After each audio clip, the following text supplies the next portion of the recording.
Where's my transition button to switch to the other overlay? Wow. Hello, good evening. Welcome, welcome, welcome. Thank you so much for the reset. 2 more to go. Oh my god, that's crazy. You meet pate. Well, I meet back at y'all. Oh my god, I also meet back at good guitar solo. Thank you for the pat. Yeah, okay, first of all, yes, Digimon has a lot of hot ladies.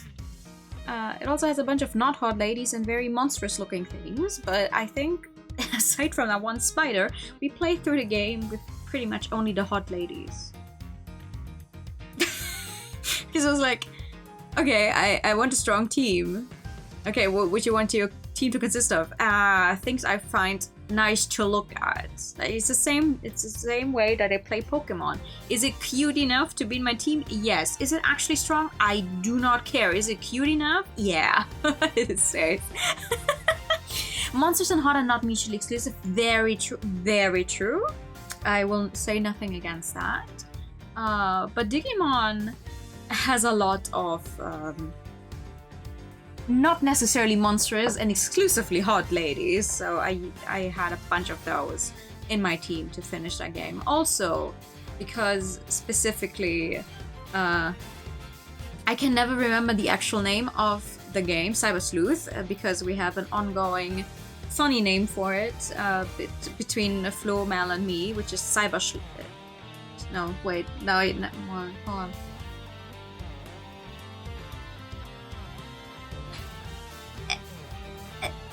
Thank you. Now I forgot both of them. Anyway. Jesus. Yeah. There was a lot of... Okay, Flo knows a lot of Digimon characters, so I asked him to bring me the goods. It was like, basically just him showing me what kind of characters exist. And I was like, oh, this one looks nice. So we built them. It is a very German name. Yeah, it is. Thank you also for finishing. Yeah, okay, to be fair, oh my god, it's already Wednesday again, that's crazy. I honestly didn't think we would finish the game on Sunday. I did not plan on finishing it on Sunday. I had to definitely sacrifice some sleep for it, by the way. I'm glad I did it, but like Monday at work I was like, this is because I got to finish investigations. But here we are.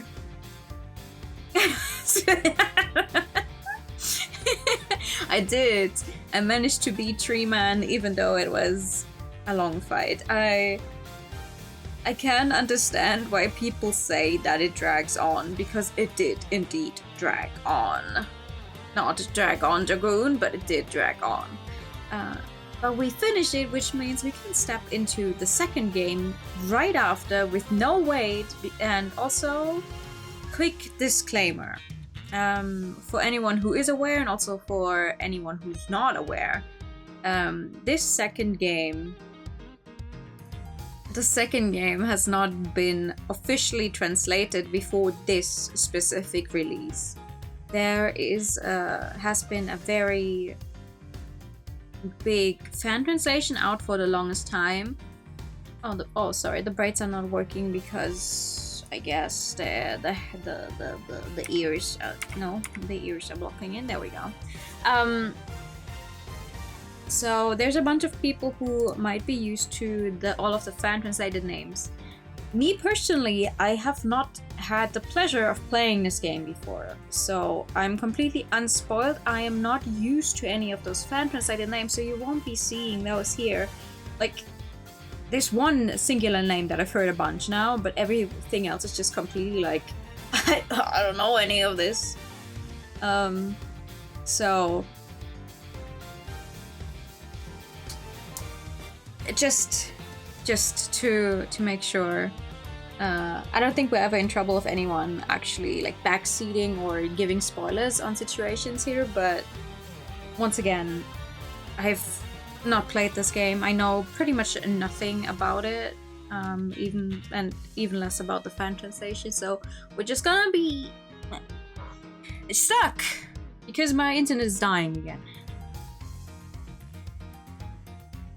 Oh my god. I just dropped to absolutely 0 frames. Cool, cool, cool. Please don't tell me that stream is going to die. We haven't even started yet. What am I trying to say?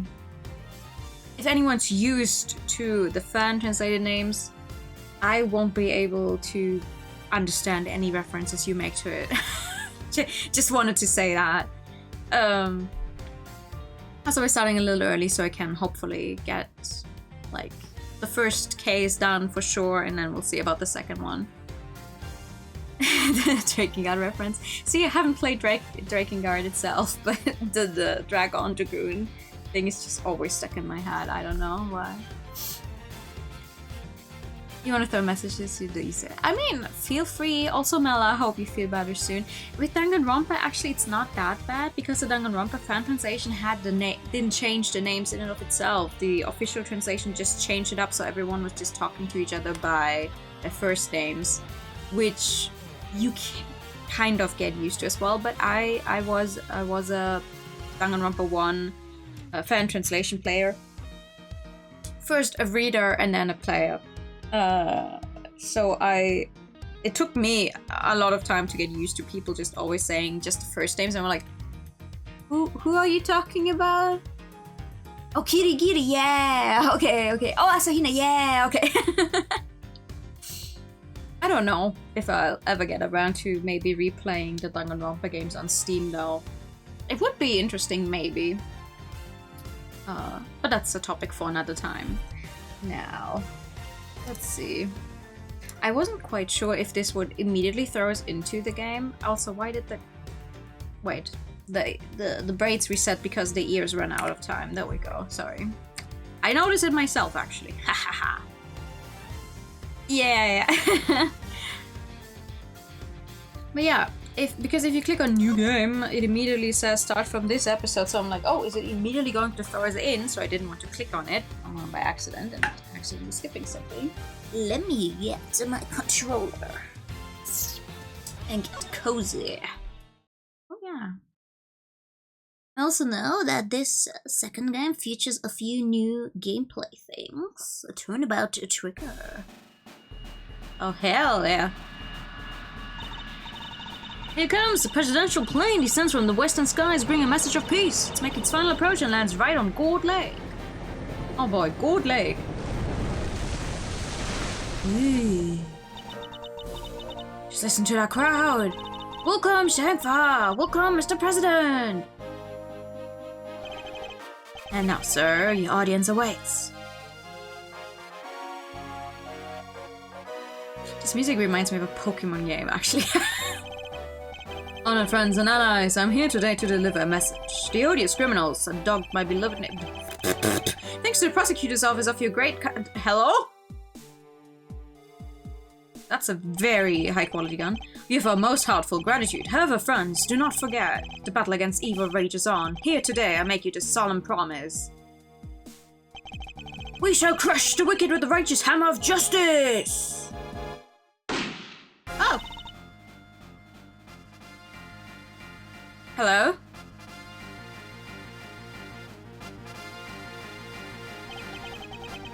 Call the prosecutor's office. Get Miles Edgeworth here right away!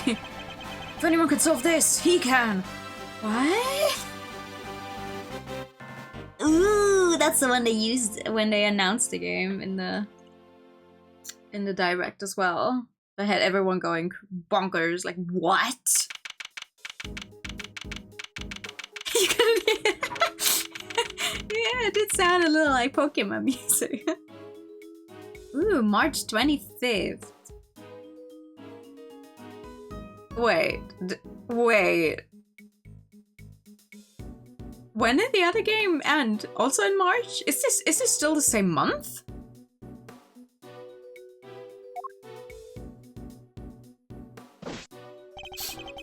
The news must be halfway around the world already. Oh, Gumshoe's here already too! 2 weeks after this man doesn't get a break ever! Give him a bite of his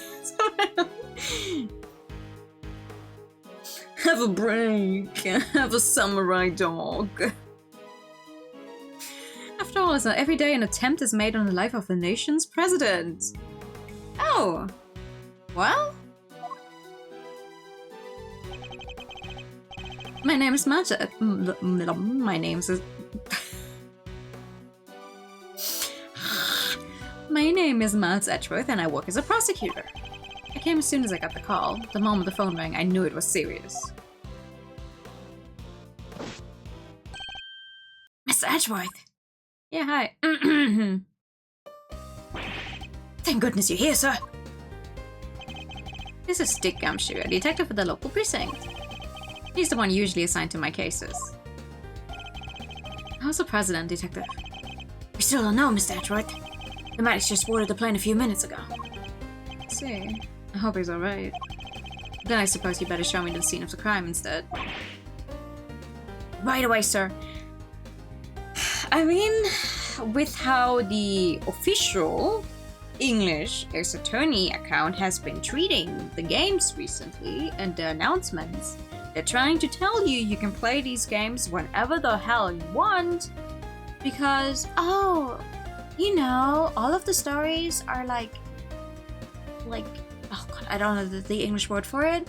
So it's like they're all done in the same game as well. Like there's technically no continuity. And I'm like, yeah, I don't see how playing this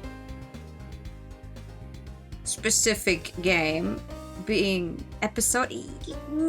I don't think that's the word they use, but as long as you're understanding what I'm trying to say when I have trouble forming sentences, it's good enough for me. So this game specifically has a number 2 on it, right? So which would usually make you think, oh yeah, this probably follows another game. I would understand it to a point with the mainline games because they're never not necessarily called Ace Attorney 1 through 3, but they have the little subtitles, yeah. But I think you should definitely have played at least the very first game to understand what's happening in this one. If you have never heard of DL6, if you've never seen Edgeworth's backstory or anything relating to just the first game, you would sit here like, why does he not like this old lady very much? How does he know Larry?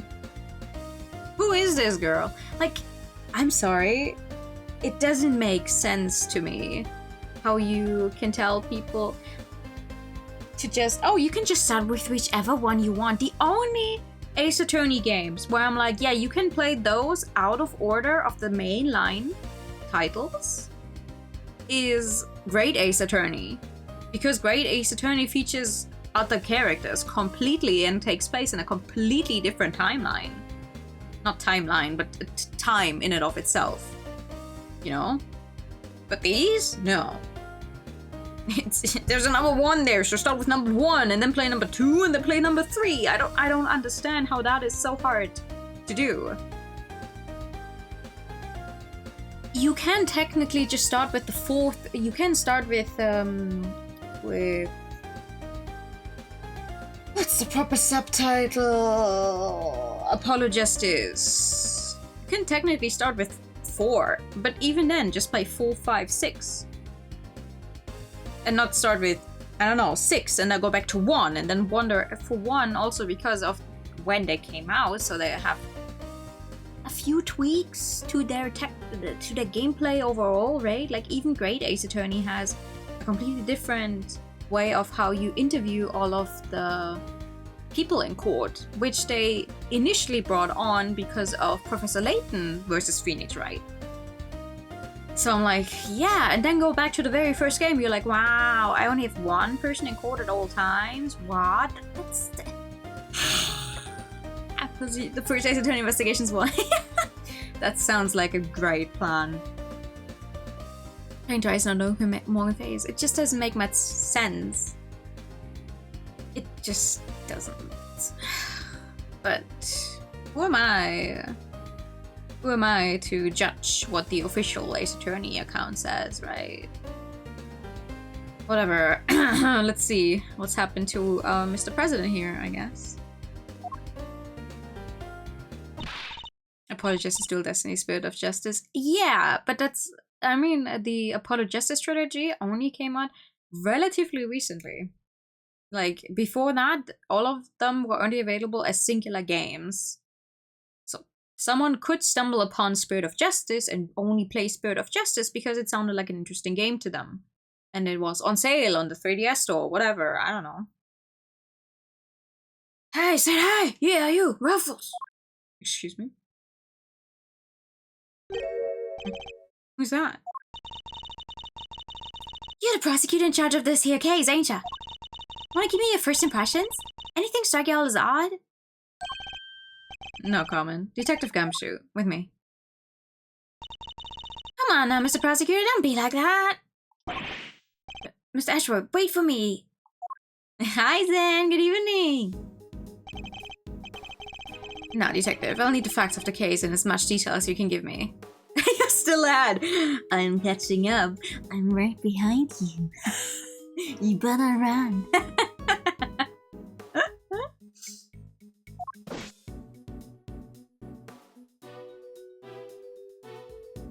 Damn!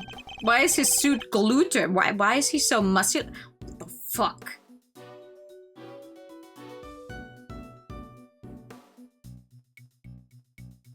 Why is his suit jacket like vacuum sealed onto him? That's not how that material. Why is he wearing? What the hell? Well, the scene was right here at Gold Lake, as you already know. The music, hello? Down, down, down, down. Oh, banger music. His name is Huge, because he's huge, man. The man's like on Twitter with a few. Does the Manswear guy have submissions? Oh, but someone should submit this dude to him. I don't even follow the Manswear guy, but I see him on my timeline from time to time. I think the most recent thing I saw was someone like going like, why doesn't the Manswear guy ever rate women's clothing? and he just quoted it with, well,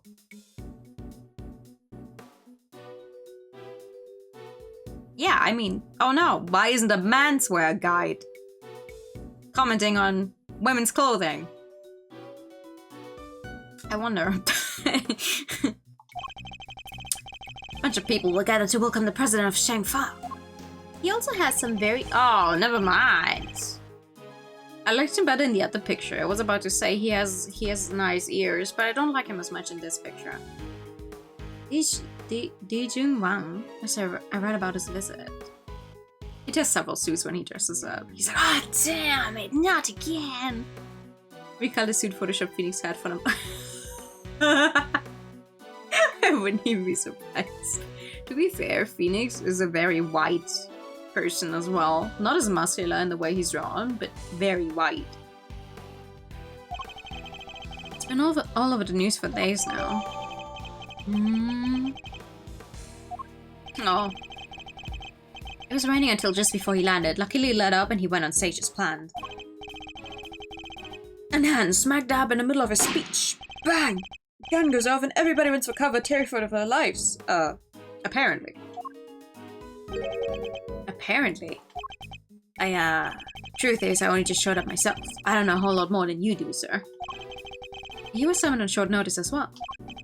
Sure was, right in the middle of my day off. I was at the office taking advantage of the peace and quiet to prepare for my next case. And then the boss himself calls you to the scene. Never a dull moment, huh, Mr. Atroid? I guess this is going to be your next case, my guy.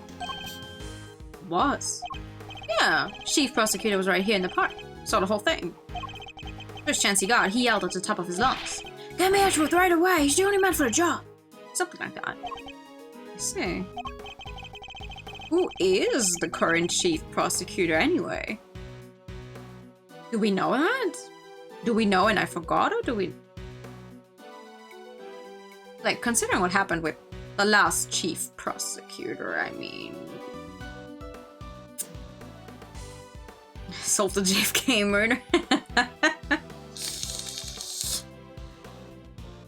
But I called the perimeter of the park off as soon as it happened. You'll be happy to know. So a would-be assassin is still here somewhere. Good. Wait, so, sorry. Just for my understanding, our tutorial case is going to be solving the president's would-be attempted murder? Okay.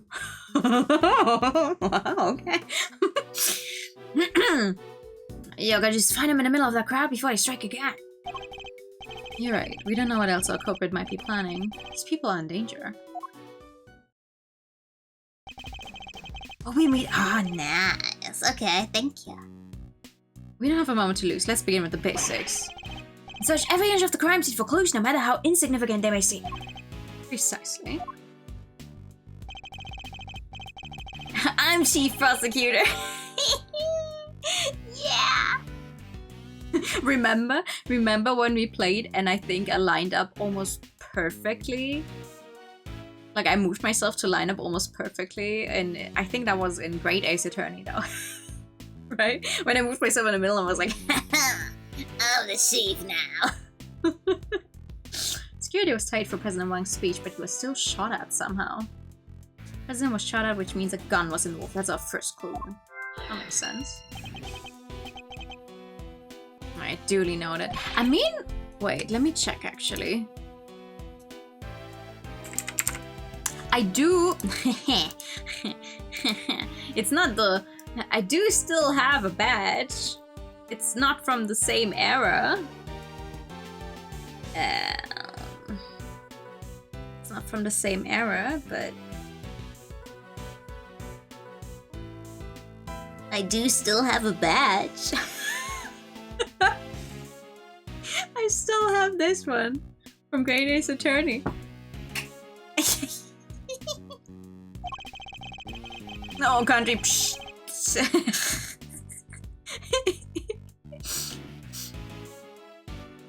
How exactly was the security detail surrounding the president's speech organized? No one would know you're an attorney without it. Well, sir, officers were mainly focused on securing the perimeter of the park. The president's people took charge of the rest. He has his own team of bodyguards. See those guys over there? Maybe we should ask them a few questions. Yeah, that sounds like a good plan. Japan phone is located in Britain. Yeah! Uh-huh. Hi, Sammy. Thank you for the biddies. How are you? I want to talk with them. I need to walk over in person. Oh, I love tutorials in games. I mean, I understand that they're going to give me a new one, but I just finished the first game, so... yeah. Can I help you? You're one of the president's bodyguards, correct? Could you tell me how a security detail was arranged during the speech? 2 of our senior operatives were attached to the president, the rest secured the stage. This isn't our first rodeo. Anything suspicious in the crowd, we would have spotted it right away. I see. So the president's security was tightly orchestrated for the duration of his speech. He was on the watch for anything suspect. I mean, that's usually what president's security detail should be doing, but yeah. You don't want to be working. Are you working from home at least, or do you have to be in the office? Thank you. I should change up the design for the biddies finally, but I don't know what to use. Maybe I should find someone to commission for like an extra notification thingy. From home, that's something good at least. To be fair, we had the Men in Black were also all the same sprites, so. Oh my god. Thank you.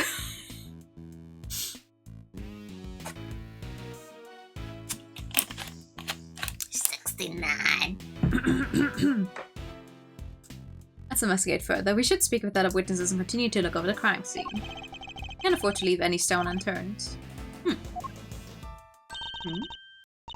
So that's how y'all go about it, huh? Sure, something, seeing the pros at work. Can you share a little about what happens to the information once you got a hold of it?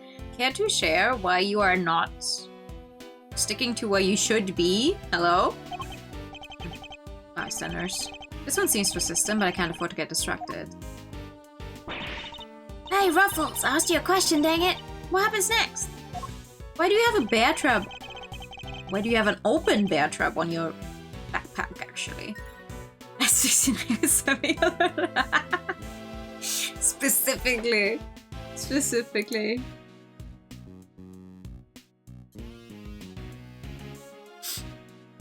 Put all the information together and try to find connections, right, sir? Do not engage with a bystander who's working for some kind of news station, going by the jacket. Detective! Don't be so hard on the poor guy. So, connections, you say? As you say, we connect the dots. Connect one piece of information to another.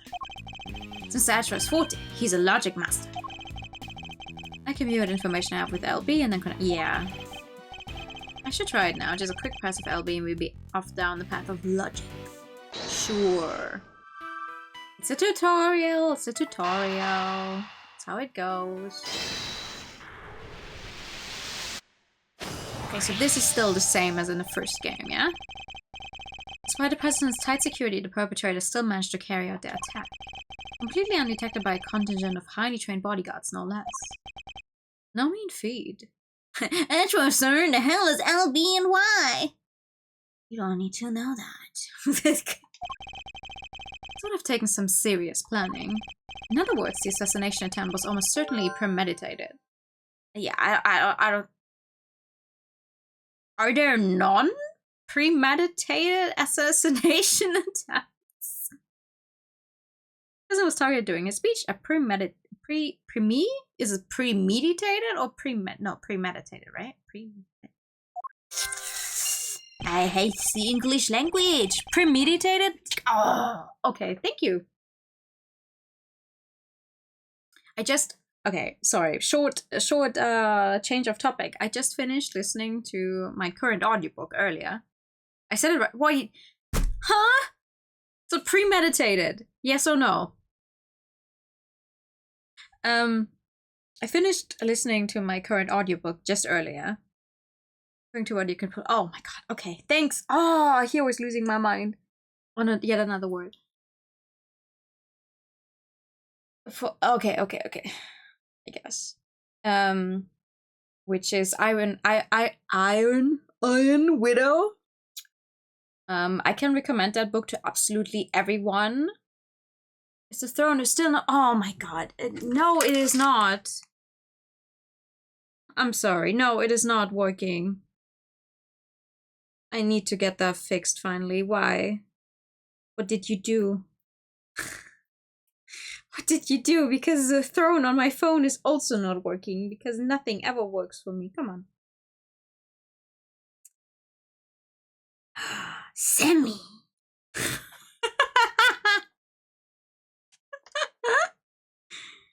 Thank you. Thank you. I'm gonna try and see which one I get. I love unpacking blind boxes. So much fun. Thank you. Might as well offer foreign president to kill time. Yeah, sorry. Iron Widow. It's called Iron Widow. It's the first in what is going to be at least a 2-part book, except the second one is only going to come out at the end of the month because the author is getting screwed over by her publishing and everything, so it's taken way longer than it originally should have. But Iron Widow, he takes place in a different time than ours and is based on, oh my god, nice. I cannot pronounce any of this correctly. So it's like funny town. We have giant transforming robots, giant mecha robots that humans can control, and they're trying to take back like the planet from other giant robots that are not controlled by humans but are their own life forms. And our main character, and like they get controlled. Imagine if you have seen, what was that one called with 02? What was that anime called? Like, okay, you have a boy and a girl in those things, and our main character's older sister was sold off to be one of those pilot concubines and died.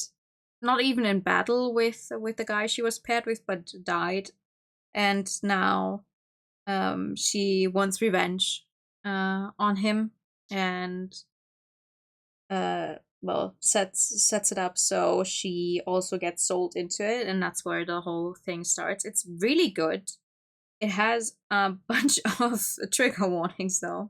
It's very sci-fi. It's very sci-fi. There's a lot of death and dying, and it's a very angry book. I don't know how else to say it. It's a very angry book, but it was very nice read. It still counts as a young adult novel, apparently, but there's a lot happening. So if you like sci-fi, it's very Chinese. It takes from a lot of mythical and also real people from China's history, and it's very, very good. And I listened to the audiobook, which was, I think, around 12 hours.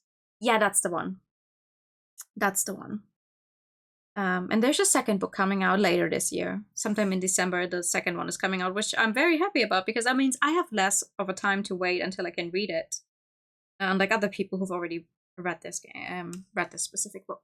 And I finished that one just early. And why did I think I was the reason I'm talking about it is because of the whole, if I had read this one for myself, I don't think I would have been able, or I would have known how to say any of the names. So now I at least have the proper pronunciation for all of the names in my head due to the audiobook, which I can also recommend. The narrator had a very good voices for all of the characters. So if you like sci-fi, if you like Chinese mythology, and if you like giant mecha battles, where the characters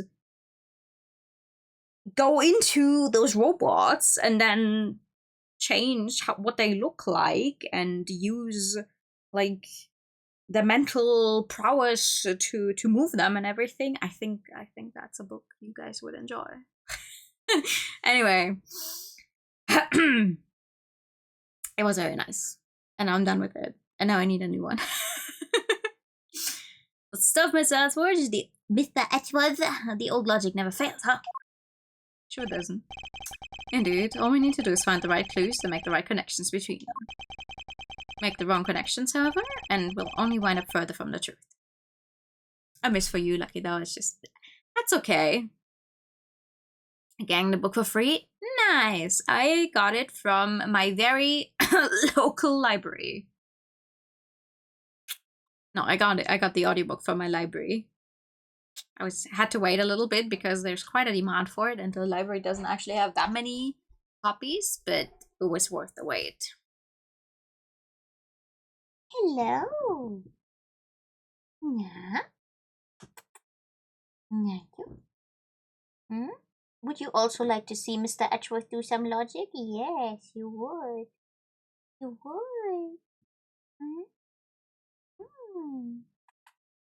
Yes.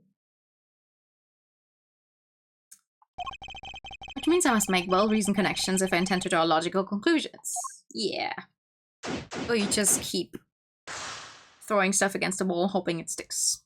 Let's get this investigation started. Time to examine anything that looks suspicious. To examine things, I simply need to walk up to them and press A. If I wish to speak with the detective, I should use Y.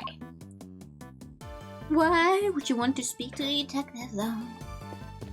What is this? No. I'm so surprised it's you, sir, but there's no mistaking it. It's a Steel Samurai. Steel Samurai, Warrior of Neo Old Tokyo. It's a popular TV show you're definitely not a fan of. Oh, young, it doesn't matter. It truly is something for everyone.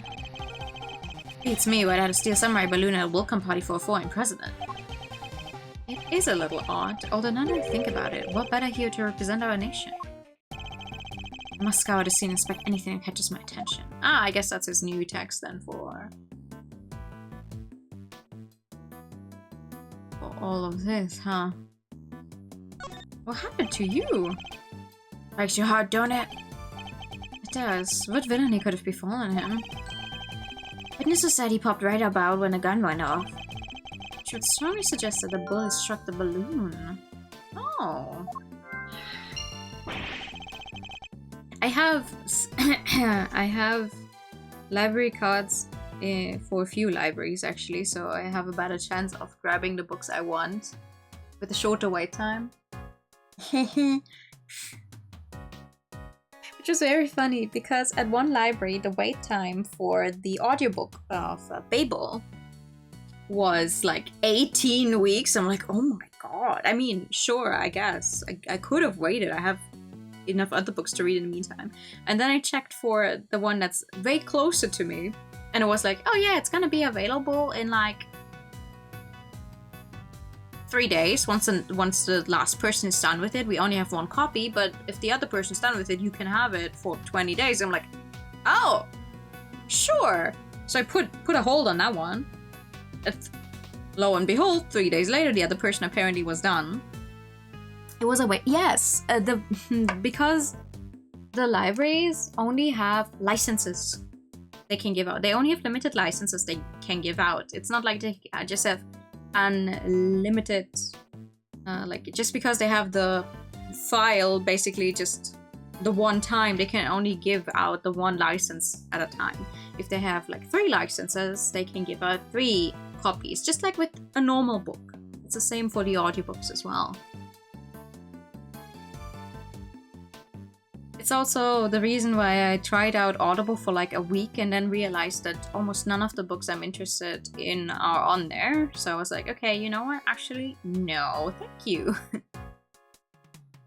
No longer going to support another Amazon thing if they don't even have what I want. So I rather support another library so they don't have to close. Looks like you got a case of cold-blooded samurai murder on our hands. This is sacrilege! I won't rest until the culprit has been apprehended. Detective, we cannot let this vile assassin escape. We won't, sir. You can count on it. Started out floating to the right of the lakeside stage, but has since been popped. Okay. Oh, there's a bullet hole in this. It's a flag of Shangfa. The key motive is a blazing red phoenix. Wait, what's this? Something the matter, sir. You don't see it, Detective. There's something unusual about this flag. Compared with the one on the other side of the stage, if you will. That's a beauty right there. Just look at it flapping in the wind. It's immaculate. Exactly, which is how a flag should look. Yeah, here we see quite a different picture. One thing in particular stands out, don't you think? Right, of course. I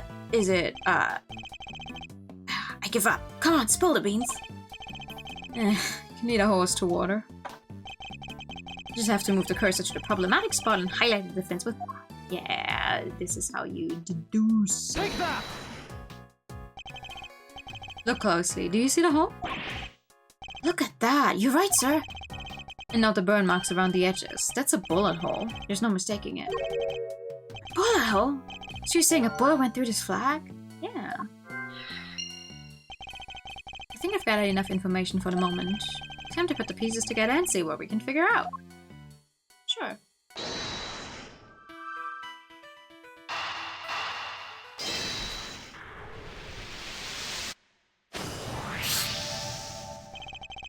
There's a bullet hole in the flag, and it seems highly likely the balloon was popped by a bullet too. Which means 2 shots were fired, right, sir? Possibly even 3. The president was shot at as well, remember? Equally, the hole in the flag and the hole in the balloon could have been made by the same bullet. What we need to know is how many gunshots there were.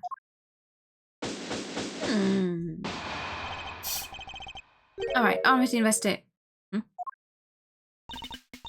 Ruffles! Ruffles! You'll figure something out, huh? Care to share? Who exactly is she, and why does she keep shouting at us? Rubbernecker, I guess. Seems pretty interested in the case. Come on, give me something here. No. We do need to speak with some witnesses to find out how many gunshots there were. Fine, let's see if she can tell us anything.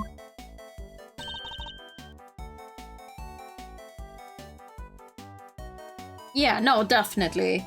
You are some kind of reporter. There you are! Tabby Lloyd at your service.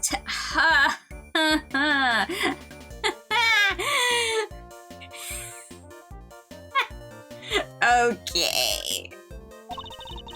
I'm looking into the case for, well, just for me right now, but... Looking into the case.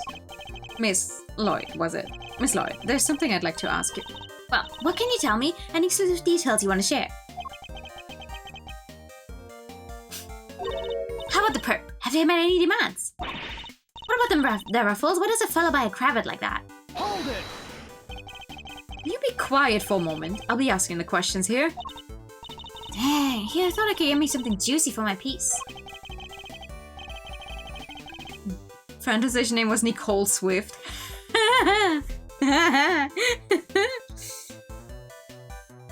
I need to know about the shooting. Can you tell me how many gunshots you heard? My, I most certainly can. Cannot. I beg your pardon? I can't just be handing out leads for free. That's just my livelihood. Come on, don't hold out on us. We all gotta share sometimes. Me? Hold out on you. Well, if you're all gonna be like that, I'll be moving right along. Goodbye. Wait. Wait for what exactly? Huh? Huh? You get nothing from me. I'm gone. Technically, you know, we work with the police, and you're tabloid writer. So, technically, you should give us information. Fresh out of moves here.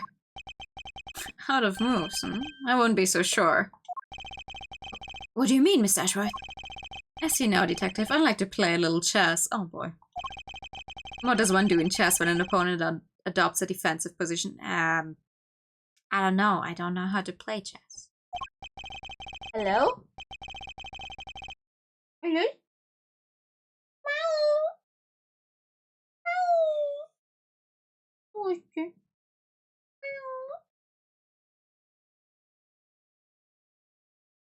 Meow. When your opponent adopts a defensive position, you meow at them. You meow at them. The board offers any number of options, but some are more effective than others. Sorry, sir, but this is all going way over my head. No matter how impenetrable an opponent's defense may seem, it can always be overcome. Watch and learn, Detective, as I shatter my opponent's resolve with the power of words. Ooh. Power of words, huh? When attempting to draw out an entrenched opponent, one must employ certain tactics. Let us picture the board and see if we can anticipate our adversary's next move. What are you What? Oh no. Huh? Now we must analyze the state of play. You ain't getting nothing out of me, not until you give me something in return. What the fuck am I looking at? My opponent has dug herself in deep. Her defenses won't be easily broken. But I can't afford to try her patience by taking too long to plot my next move. In other words, I must be conscious not just of my strategy, but also of the passing of time. That said, I can't afford to waste words either. In fact, it can pay dividends not to. If my opponent gets too agitated... Fixing to ask me something, will you dang it, I will ask it already. I may be able to gain a tactical advantage by calmly biding my time. Then, when I see a crack in my opponent's armor, I pounce. I should begin by finding out what it is that she does. Alright, time to make my opening gambit. Okay. Well, time for me to learn brain chess. Mind chess. Logic chess. Okay. Mind chess. Commands. Oh, fine. What is it that you do? Why don't you begin by telling me about what it is that you do? Sure. Oh, I could totally not do that. Think I don't know when to keep my mouth shut? That's my job. Is it now? So you do something you won't or can't tell anybody about? No, shut up! I ain't no lawbreaker if that's what you're insinuating. Well, okay. She's already agitated, so I'm just gonna bite my time. I'm a law-abiding everyday citizen, and you got no reason to say otherwise. Forgive me, I meant nothing by it. If it's something you can't tell me about, I imagine it must be very important work indeed. Huh? Well, sure, I guess. These places will be once I back my first scoop. What was that about scoops? I see. It's a scoop you're after. So you're a journalist, is that correct? Oh. Damn. Sure. I'm your friendly neighborhood reporter. The hungriest cub on the beat. That's the mystery of what she does for a living solved. Perhaps our hungry young cub has gathered information vital to the case. Let's make that our next line of inquiry. Ah, okay. With the opening moves concluded, the mid-game approaches. What else does she have to tell us? Were you at the scene of the crime? At the time of the incident, were you present at the scene of the crime? Come on now, Ruffles. You need to give little old Tabby something first. Absolutely not. Then I ain't giving you nothing neither. You think I'm a sucker? Think again. Okay, bide my time. She's agitated, bide my time. Come on, this is my career we're talking about here. You gotta give me something. Sadly, the more you know, the more you might find yourself in danger. I ain't scared. I'm a pro. Takes more than the sound of a little gunfire to to face you. You heard a gunfire. You heard gunfire. You may be a pro, as you put it, but I'd say you're still a little wet behind the ears. You say you heard gunfire, which proves you were here at the time of the crime. Therefore, you must have seen something. Double dang. Fine, I was here, I saw it. Came to report on the big speech, wound up reporting on a shooting. And you won't get no more out of me than that. I'm done with your tricks, Ruffles. She came to report on the event. She must have made a record of some kind. A record I would very much like to get my hands on. This is quite a clue as to where to take the conversation next. Oh, where's the record of your reporting? You're a reporter, which means you must have been making a record of some kind. Got more questions, you gotta give me something first. I'm not in the habit of making deals. Now tell me what I need to know. Sorry, Ruffles, can't help you. Time to deploy my clue. You must have a record of your reporting. No self-respecting reporter would leave the house without a means of putting things on a record. Tell me, Miss Lloyd, where is yours? Of course I'm on a record. I told you I'm a pro. Dang near wore my shoes out running around on this one. Which is why I'm not about to just hand it over to the first person who asks me. I'm not just anyone, young lady. I'm the prosecutor in charge of this case. Don't you, young lady, me? You ain't getting it, no matter how many times you ask. You agitated. I'm a young lady used many times as I like. You understand, don't you, Ruffles? It ain't nothing personal. I understand that your job is a difficult one. You do? Well, ain't that sweet. And in such a competitive field, you must sometimes doubt that you'll ever succeed. Nah, I'll go plenty for, I'm sure of it, yeah. Just as long as I got my trusty tape recorder, always be ready to nab me a scoop. Play me that tape!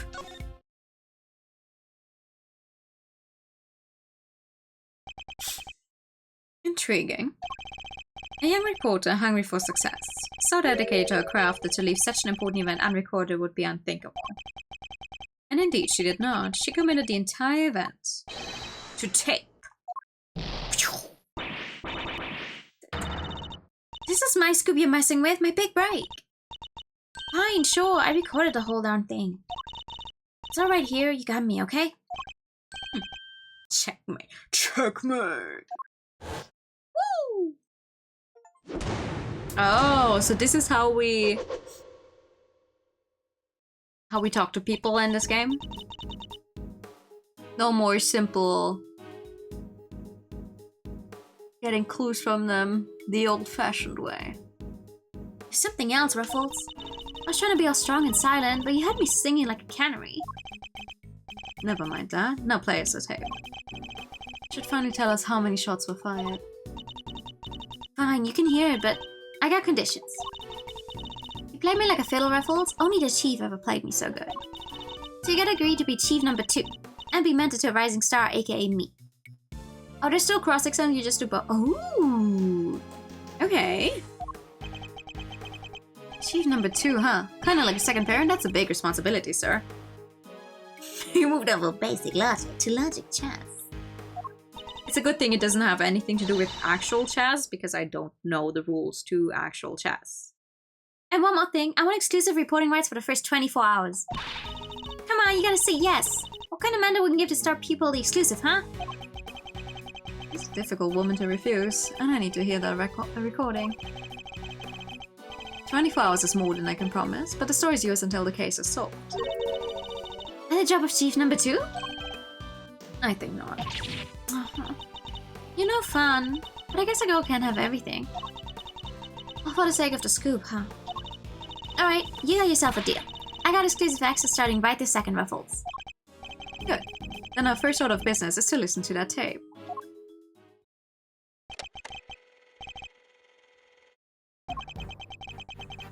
Honor friends and allies! I'm here today to deliver a message. The odious criminals that dogged my beloved nation are no more. President's speech. The president passionately addresses the assembled crowd as they're trying to shake off the reports of his declining popularity by sheer force of will. At this, me can be a little life commentary to set the scene. Meeting scheduled for just after the speech, correct? Seems pretty pleased to be able to put the whole Yatagarasu situation behind him. As well he should be. This is a great day for all of us. Whose voices are these? Oh, there was these two guys standing right in front of me. They were whispering away to each other the whole darn time. I know the voices from somewhere. Wait, the part where the gun goes off is right after this. The president thrusts his fist into the air as the The president thrusts his fist into the air as the excitement reaches fever pitch. The battle against evil rages on. Here today, I make you this solemn promise. You shall crush the wicked with the righteous hammer of justice. That's two. That's 2 gunshots. 2 gunshots can clearly be heard.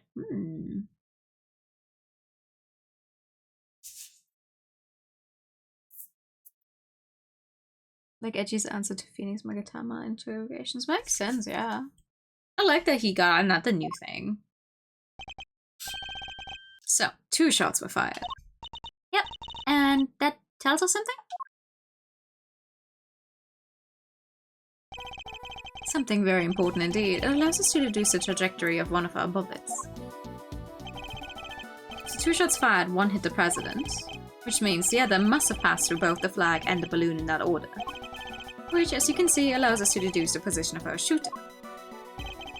The only possible place from which a bullet could have been fired through the flag and into the balloon is from somewhere down here. Take that! Drawing a line between the flag and the balloon gives us a trajectory of one of our bullets, and places our shooter on the left-hand side of the spectator area. Extrapolations from bullet trajectories suggest that the 2 shots were fired from the left side of the spectator area. You're a genius, Mr. Ashworth. Detective Gumshoe, I'll need to examine the left side of the spectator area. Roger that, sir. So you need me to clear all those people out of the way, I guess. I do, and what evidence remains to be found may already be deteriorating. So I need you to be quick about it. Yes, sir. Chief, I'm talking to you, Chief. I'm not your chief. I suppose you mean me, Miss Lloyd. Surely do. You gotta let me help out. This stuff's my forte. I'm the best crowd herder you ever did see. I prod, pummel, and push him wherever you like. A very kind offer, but I think a less hands-on approach might be preferable. Also, about this chief business. I'm nobody's chief. Whatever you say, Mr. Ashworth, sir. Your wish is my command. I somehow doubt that. Yet. Lord. Here you go, sir. It's all ready for you.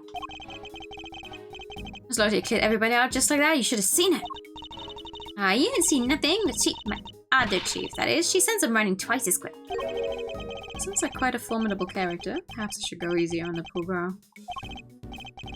Thank you, but you really shouldn't have. All the running around. The clothes are covered in mud. Allow me to pay for the cleaning. It's the least I can do. Huh? You mean my jacket? Don't you be worrying your pretty little hat about that? It's reversible. All you gotta do is switch it around and alakazam, no more dirt. On the outside, perhaps, but you'd still have something of a problem with the inside. Ready to get back to the investigation whenever you are, sir.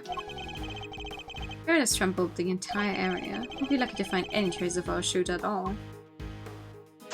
Why is Pain there? Hi. Well, this is quite a situation, wouldn't you say, Mr. Ashwood?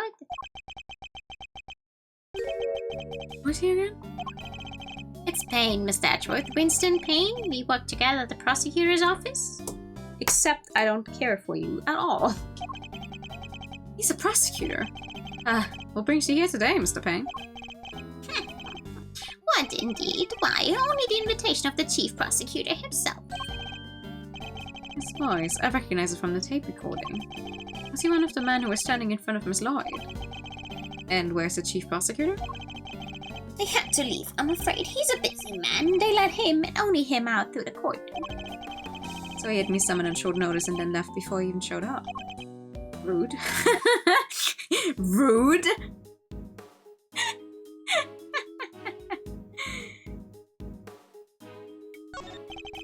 This wooden sign looks almost brand new. Imagine it was placed here recently. What's it say? 50 yards to the Gordy Museum. 70 yards to the... Ah, never mind. What's the matter, detective? Just read it, will you? 70 yards to the boathouse. It's like a million years since the whole sorry affair unfolded. Fond memories, detective. Yeah. Fond memories, sir. The boathouse. Strange people. What a pain. He is a pain. You even gotta pick through the trash yourself? A prosecutor's life ain't easy, huh? Detective Gumshoe. Right away, sir. Faithful detective scrabbles through the garbage as the prosecutor looks on, his hands unblemished. See now, come to Papa, little treasures. Is he enjoying himself? Pink popsicle stick. Get a lot of the jokes you put on these. Detective? Sorry, sir.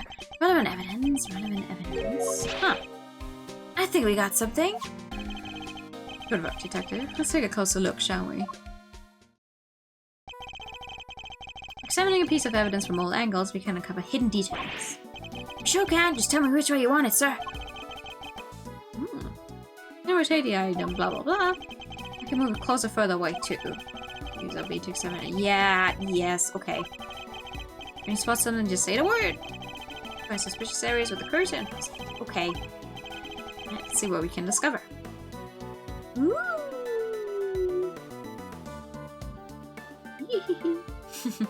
Well, let's open this thing up. Why don't we?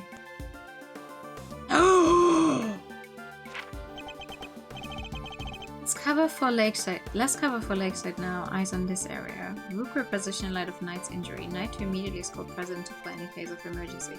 Say Frosty we know who might be in the audience. This is a document of some kind. What are we looking at here? Presidential security plan. It's a diagram of the president's security arrangements.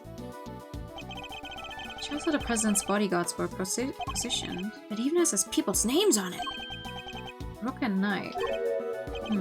So his bodyguard are natives of Shangfa. I heard he uses some private security firm. But why not employ people from his own country? I know why not. Y'all wanna hear a little Tabby Lloyd exclusive? You really know something? Sure I do. I was over at the embassy not so long back sniffing out a story. While I'm there, one of my sources tells me that the president's got more enemies than you got hairs on your head. Including a bunch of bigwigs in the national police force. Interesting. So he's unable to trust his own domestic law enforcement. I wonder if one of these enemies could have been behind the attempt on his life. Almost certainly classified. But what was it doing dumped here not back? You raise an interesting point. It's a document relating to a matter of national security. It was surely behind the classified. Huh. Hey, there's something else in here. Yeah, gun! Ja. What's a gun doing in there? Sure, this bag. It's gotta belong to the... Yes, it could well have been disposed of by a would-be assassin. A revolver. Would have taken a lot of nerve to dump it here amid all the chaos. Found in a trash can. Not easy to acquire in this country. Could have been the work of a professional. That would explain the security plan too. I think we need to take a very close look at our latest find.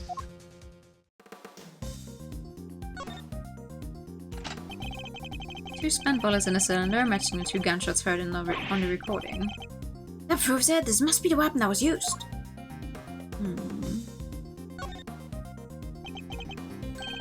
This is a laser sight. Can be lined up with a target to make aiming a bit easier. If I press this here... Yep, definitely a red laser. This doesn't have used a laser sight to target the president. This to the gun that was used in the attempt shines a red laser. Why is the text so low in that text box? One in a trash can left side is clear, fitted with a laser sight, 2 spent bullets. The bag was a real find, huh? Just goes to show a bag in the hand is worth 2 in the trash. Nice work, detective. Now, there's something else I'd like to ask of you if you don't mind. I need you to take the bag and the gun to forensics and see if they can find any prints. On it, sir. What set of fingerprints could really help this investigation along? Got the results for you. What the fuck? That was quick. That was quick. You bet it was. Told the taxi was ultra super high priority. But it came up empty. And they checked everywhere? Inside and outside, top to bottom, sir. They even took the bullets out of the gun and dusted them. Should have known it wouldn't be that easy. Okay.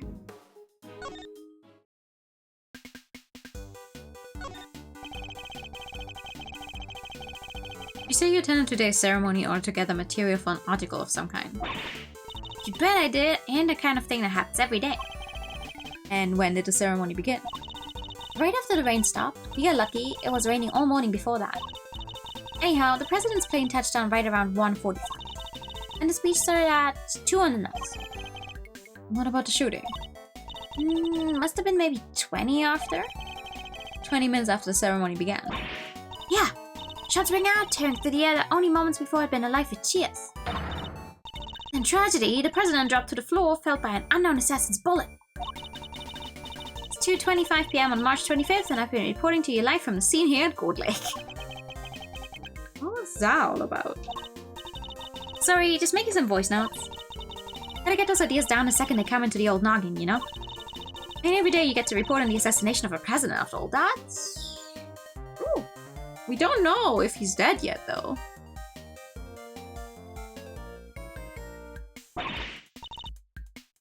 It's dramatic, it's emotional. It's got everything I need to write an article that puts the readers right there on the scene. And did the president really drop to the floor? Officers on the scene said his bodyguard escorted him straight onto the presidential plane. Hey, y'all can't blame me for getting a little carried away now, can you? I'm gonna take any testimony she gives with a good-sized pinch of salt.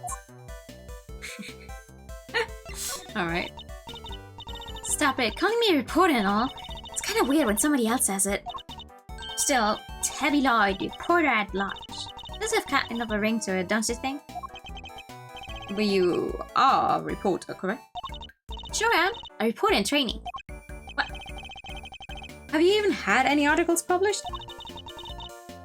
Fixing to look at my work, huh? Well, that might be tricky. And yet, you call yourself a reporter nonetheless. Well, I soon will be, won't I? This right here is a big old scoop, no mistake about it. I mean, to be fair, I'd rather they give us this completely new character than just Lotta at Gold Lake. Again. I don't think Edgeworth would have been very happy to see Lotta Hart at Gold Lake reporting on gunshots. And when she heard them. I got the whole thing on tape, didn't miss a second. It's all thanks to my trusty mic and my even trustier tape machine. I'm about to set a journalistic wall on fire just like my mentor before me. Who is your mentor? You know the Chief Ruffles, my mentor, my inspiration? No, but you have mentioned her repeatedly. Did I? Can't really say I remember. What kind of reporter forgets a thing like that? Well, it's just like the chief always says. You gotta treat information as irresponsibly as you can. What kind of mentor says that?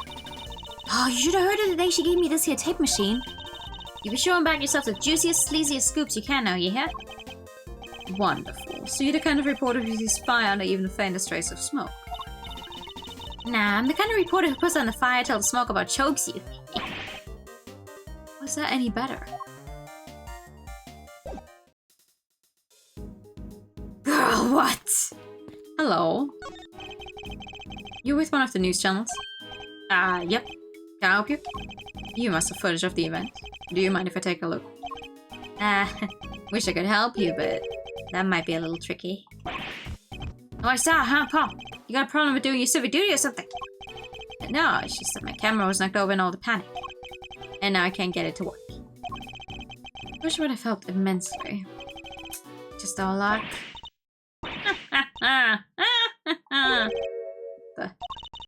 You look like you need a little help, Mr. Edgeworth. I know that voice. Oh. Okay, that was not who I was expecting. Hey!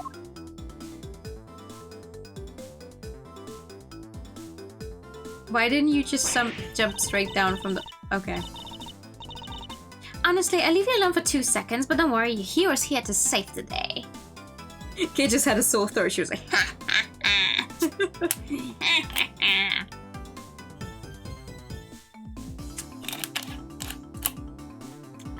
Thank you for the hydrate time into that. That's right, the one, the only K Faraday. Hero, only you would give yourself a title like that. So you're not a great thief anymore? Not right now, but it's not like I quit. I'm just on sabbatical. I'm taking time out for some intensive training. Being a second year Tagadasu doesn't come easy. You helped me out on a few occasions about 2 weeks ago when I was working a case. Case of the Yatagarasu, a mysterious thief who seemed to appear and disappear at will, and who claimed only to steal the truth. She calls herself the second Yatagarasu, the successor to the so-called Great Thief. There's not a lock I can open or a trap I can't escape. And when it comes to stealing, well, I'm still in training, but I'll get there soon enough. Well, yeah, 2 weeks. He really didn't get much of a break here, no? What are you doing here, Kay? What do you think I'm doing? I've been enjoying the festivities, of course. I suppose she did mention being fond of such things. And afterwards, I was thinking of dropping by your office to see you guys, but now I don't have to. Good to see you, kiddo. You're as bright and breezy as ever. Hey, Gummy. How you been? You're looking pretty full of beans yourself. So, Kay, are you really here to save the day? Yep. Prepare for your jaw to hit the floor. Your best pal in the world here only went and took pictures of the whole shebang. Did you know? Then you better show them to me. Wow, your jaw didn't even drop an inch? What's a girl gotta do to impress you, huh? I know, right? Mr. Prosecutor here is about as much fun as a dang toothache. Why don't you let me call him Chief? I'm forgetting my manners. Tabby Lloyd, ace reporter at your service. Nice to meet you, Tabby. You're right, he's no fun at all. This one time he... You two can chat later. Okay, can I see those pictures? Ooh, fine. Here. Oh! I took this one right when the gun went off. There's total chaos, people running everywhere. Isn't it his 2 bodyguards? The names on the security plan were Knight and Rook, I think. Oh, the one on the right is definitely not... That's a different guy. What's that? Thank you indeed, Kay. I think you've provided us with a vital clue. Your eyes just lit up like a pair of dang Christmas trees. Well, Miss Ashworth, can't you tell the readers where you spotted? A contradiction. Huh? What now? I don't see nothing strange. Allow me to show you. This picture shows the moment of the incident, but another piece of evidence shows something different. I need to highlight the point of contradiction, and then employ my powers of deduction. First, to find the contradiction in the photograph. Yes, just to say that, simply press Y to make my deduction. Oh god, oh, you're holding my hand the entire way through, huh?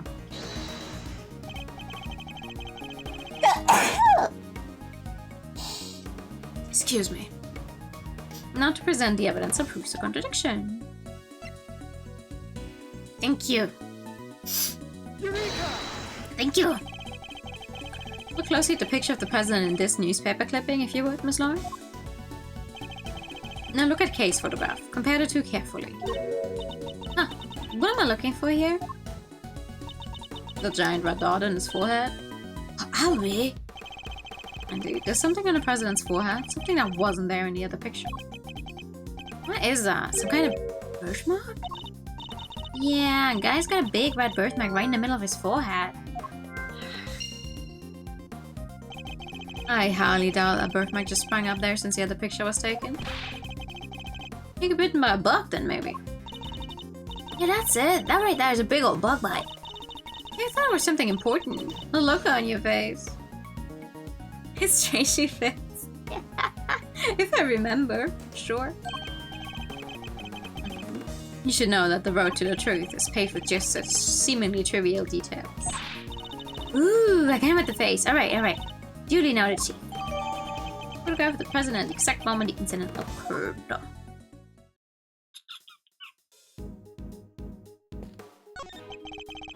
Television truck appears to be stuck in the mud.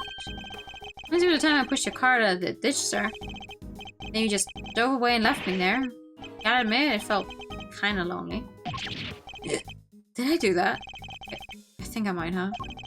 You came back though, Miss Ashworth? Only left me there in the mud for maybe 15 minutes?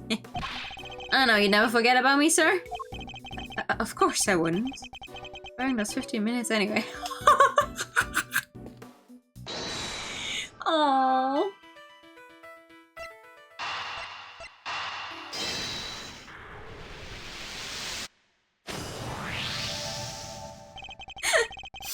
I've solved the mystery of the red birthmark. Really? So it wasn't a bug bite? No. What we're dealing with isn't something that would itch for a day and then disappear. It is, in fact, the beam of a laser sight. Then our killer was aiming to shoot the president square in the forehead. And shortly after this picture was taken, a second shot rang out. Yeah, it's gonna do more than itch. Indeed, I fear the president may be in even more danger than we thought.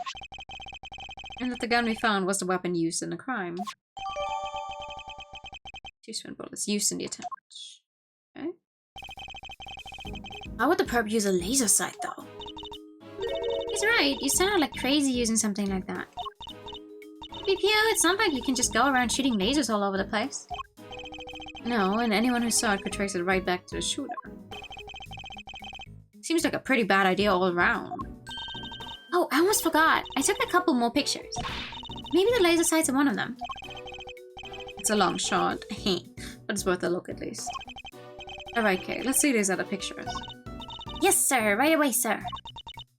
Let's see. First up, here's one I took just before everything started going south.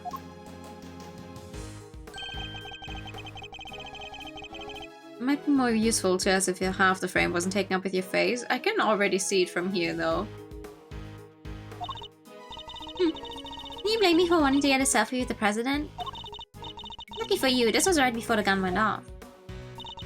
And this one I showed you before is from just after the first shot was fired. The second shot came just seconds after this. Then there's... What's this? I can hardly see anything. I got knocked over when everyone started running right after that last picture. Said I suppressed the shutter by accident. Not sure this one's gonna be much use, kid. And that's all of them. No, I think those are very useful. Had to take a closer look. Let's examine the picture from before the shooting. Any hint of the laser sight here in this picture? Yeah, right there. Take that! There, I see it. What is it, sir? Look closely at the person with the red hood. There it is. Indeed, that's our laser sight right there. So that's our perp. The one in the red hood must be. The shooter, yes. We found them, and all thanks to yours truly. Indeed, you led us right to the greatest treasure of all, Miss Great Thief, the truth. You have captured our would-be assassin in one of your other pictures too. Let's take another look. The red-hooded suspect could be in under one of these photographs from after the shooting. Person with the red hood here somewhere. Yeah, right there. Take that! Look, right there. Red jacket, there must be a suspect. Looks like they took advantage of the confusion to make their getaway. Luckily, we can see exactly where they were headed. The samurai dog stand. Precisely, which means they escaped towards the right-hand side of the spectator area. Detective Gumshoe. On it, sir. Consider it cleared. Good. I'm counting on you.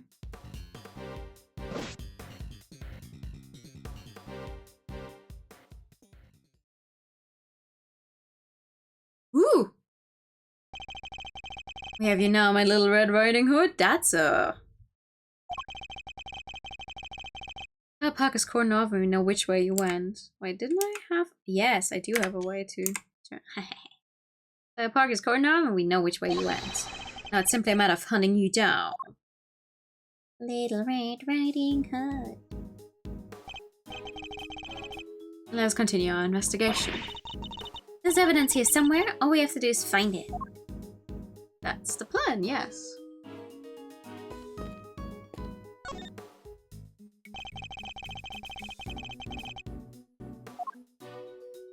What is this? Is that close enough to examine it? What's this? A red button. Hey, do you think... Seems it was torn off of something found near the samurai dog stand. Yeah. Could have been dropped by a red-hooded suspect. Yes, it certainly seems likely. And what about this? Something red down there. Detective Gumshoe, can you see what that is under the sand, please? There's something down here, right? Let's see. A red raincoat. This must be the one the suspect was wearing. Must have taken it off and hidden it under there before they made their escape. Seemingly discarded by the person in red hood found under the samurai dog stand.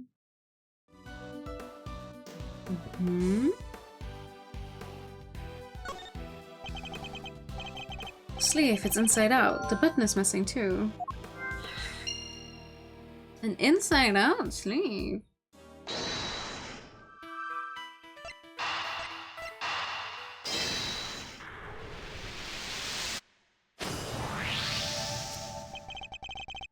The button we found seems to have come from this raincoat. It must have been pulled loose when the killer took it off.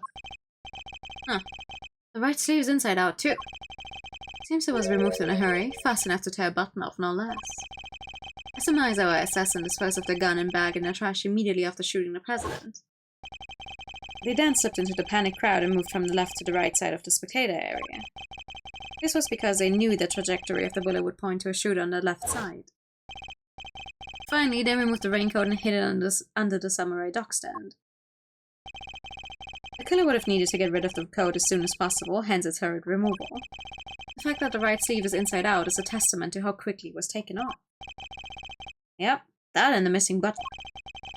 The question, of course, is, why didn't the same thing happen to the left sleeve? Oh yeah, only the right sleeve is inside out. Indeed, and the button on the left sleeve is still securely attached. So, what does this mean, Mr. Edgeworth? If we're to answer that question, Detective, we'll need to inspect the raincoat in more detail. I mean, open it up, I guess? Let's take a closer look at the inside of the raincoat. Detective Gumshoe. Yes, sir. Oh my god, there's blood! Where's the blood? This is A bloodstain. And considering where it's located, I say the blood belongs to a would-be assassin. So we're looking for someone with an injury. Not just any injury, Detective, an injury on their left arm. Huh? How do we know that? It's simple. The right sleeve is inside out, suggesting that the suspect removed the raincoat in a hurry. Conversely, the left sleeve is just as we would expect it to be, therefore, the suspect's left arm was never in the sleeve in the first place. And once we understand that, everything else falls into place. Now, Detective, there's a blood stain on the left side lining of the raincoat because As the suspect's arm was too injured to fit through the sleeve. Precisely. Or at least we can say that there's a good probability that was the case. It must have an injured left arm. These are starting to fall into place. Ooh. Detective Gumshoe, I need you to go and search the crowd for likely suspects. Yes, sir. Suspicious characters with injured left arms coming right up.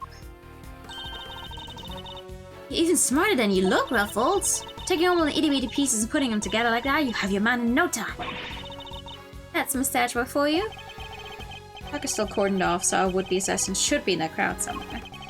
Don't let me down, Detective Gumshoe.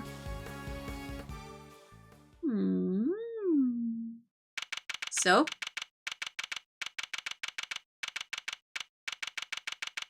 Who do we have? Miss Edgeworth, we found someone who fits the bill perfectly, sir. Wait, you're not the assassin, Gummy. Hold on, okay. It's a little too soon to be. It's a little soon to be jumping to conclusions. For the moment, a person of interest and nothing more. Understood. Speaking of, A Person of Interest is a very good show that I like a lot. Okay, no jumping. he's our shooter, sir, I'm sure of it. He's the guy who tried to take out the president. In broad daylight, surrounded by a crowd of witnesses. This is no ordinary assassin. Bringing over here, detective. Carefully. Yes, sir. Come on, boys. You heard Mr. Ashworth. Oh. Nani? Shelly the killer?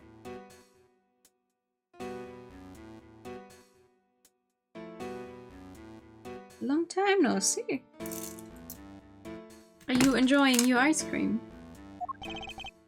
No umbrella and a bandage on his left arm. Bao, say your name already. Doe. John Doe. Charmed, I'm sure. John Doe. Yeah, that's now you. The killer. Yes, the killer. What a dapper ice cream seller. Clearly nothing suspicious going on with this man. I should give him a different voice. John Doe. Not a name you often hear in real life. That's correct. I know this man from somewhere, I'm sure of it. And you, Prosecutor Ashworth?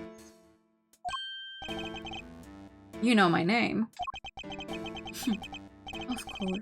I've been following the day's developments with some interest. Now, perhaps you'd care to explain why you've asked to speak with me. As you've been following our investigation, you're no doubt already aware of who we're looking for.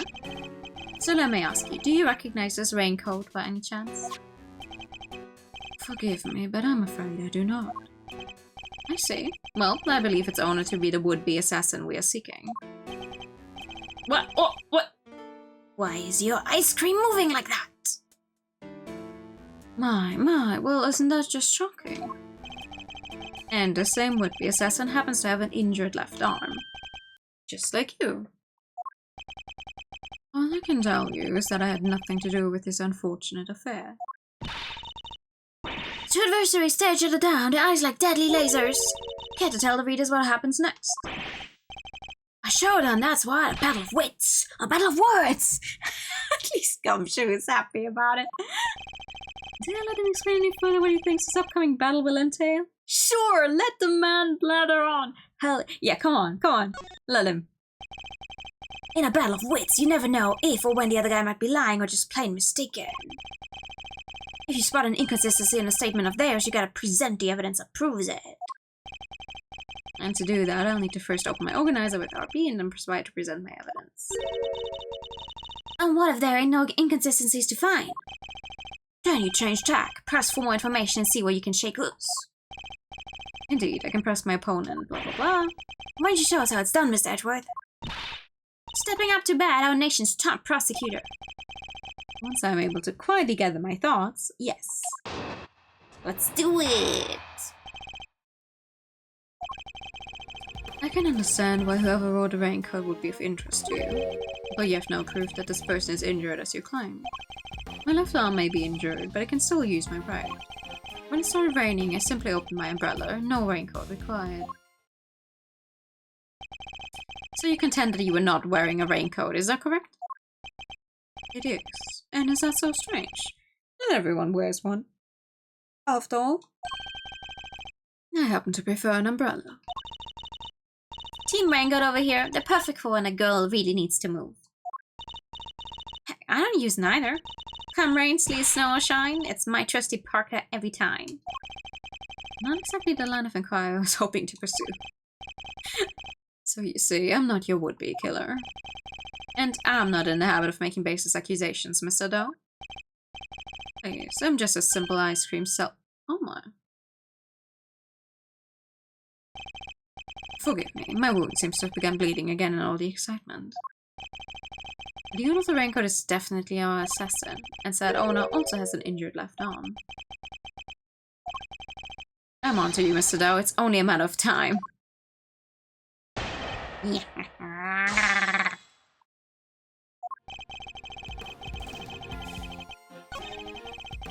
I wonder what the actual living Max Mustermann is like.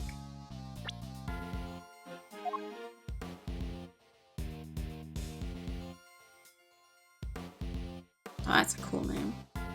Cool theme. Objection! Oh, Yankee. You seem like a careful man, Mr. Doe, but not quite careful enough. After all, you left something behind, something of vital importance. I'm afraid you must have me confused with somebody else. The coat does not belong to me. Or do you claim to have some kind of proof to support your accusation? Your arm isn't troubling you too much, I hope. Your wound seems to be bleeding again. I'll survive, although I can't pretend it's not something of an inconvenience. You have my deepest sympathies. Because if it wasn't bleeding quite so badly, you could have perhaps made a clean getaway. What exactly are you insinuating? As we have already established, whoever wore the raincoat is injured. Injured. And now I can prove the person was you. With this decisive piece of evidence.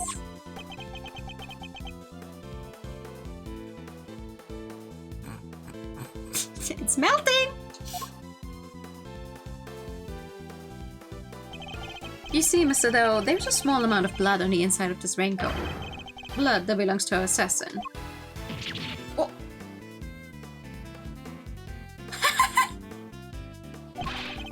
Attempted murder of a foreign leader causing a diplomatic incident? They thought a boogie. You can give us a silent treatment all you like, but we don't need you to talk. A simple blood test will give us the answer we require. All it takes is for us to compare the blood on your bandages with that on the coat, and that will be that. We have the evidence. Why don't you make it easy on all of us and come clean? Admit that you were the one who attempted to assassinate the president of Shangfa. I'm not your assassin. You're stubborn, I'll give you that, but if this were a game of chess, you would already be in checkmate. Now do the honorable thing and admit defeat. He doesn't look like a man with no moves left to play. Very well, you have me. I'll admit it, I was wearing the raincoat. He confessed! Say the word, I'll slap the cuffs on him right now. But I did not shoot at the president. What? Mr. Edgeworth, the only thing you have proven is that I was wearing a particular raincoat. And as far as I am aware, that is not a crime. I am no assassin. I'm a simple ice cream seller. One who happened to be wearing a red raincoat while watching the president speak. I was as surprised as anyone when his bodyguard sprang into action and the shots rang out. That's when the spectators panicked and started running and screaming for their lives. Now, are you finally satisfied that I'm telling the truth? As if, your story stinks. You don't scare me. The evidence is on our side, you know. Look, it's right here. Plain as day. The assassin, and they're wearing a red raincoat. Intriguing, but that is not me. Come on. Tell me, Mr. Edgeworth, do you really think I was the only one in the entire park wearing a red raincoat today? I do, actually. But then why? Why does he seem so sure of himself?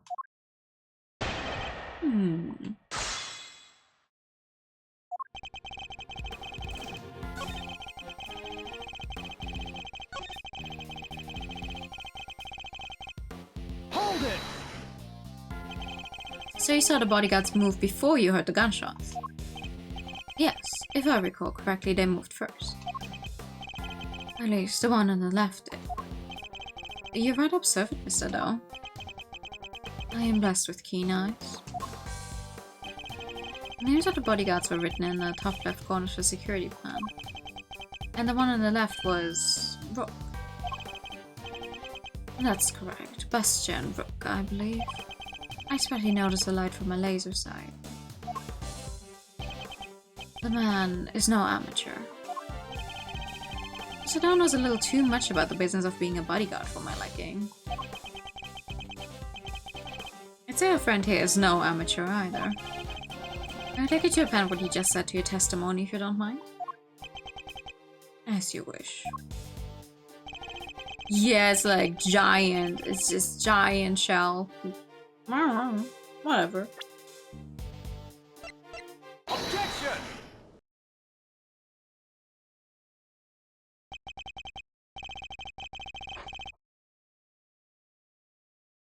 No, du schon wieder. Du schon wieder.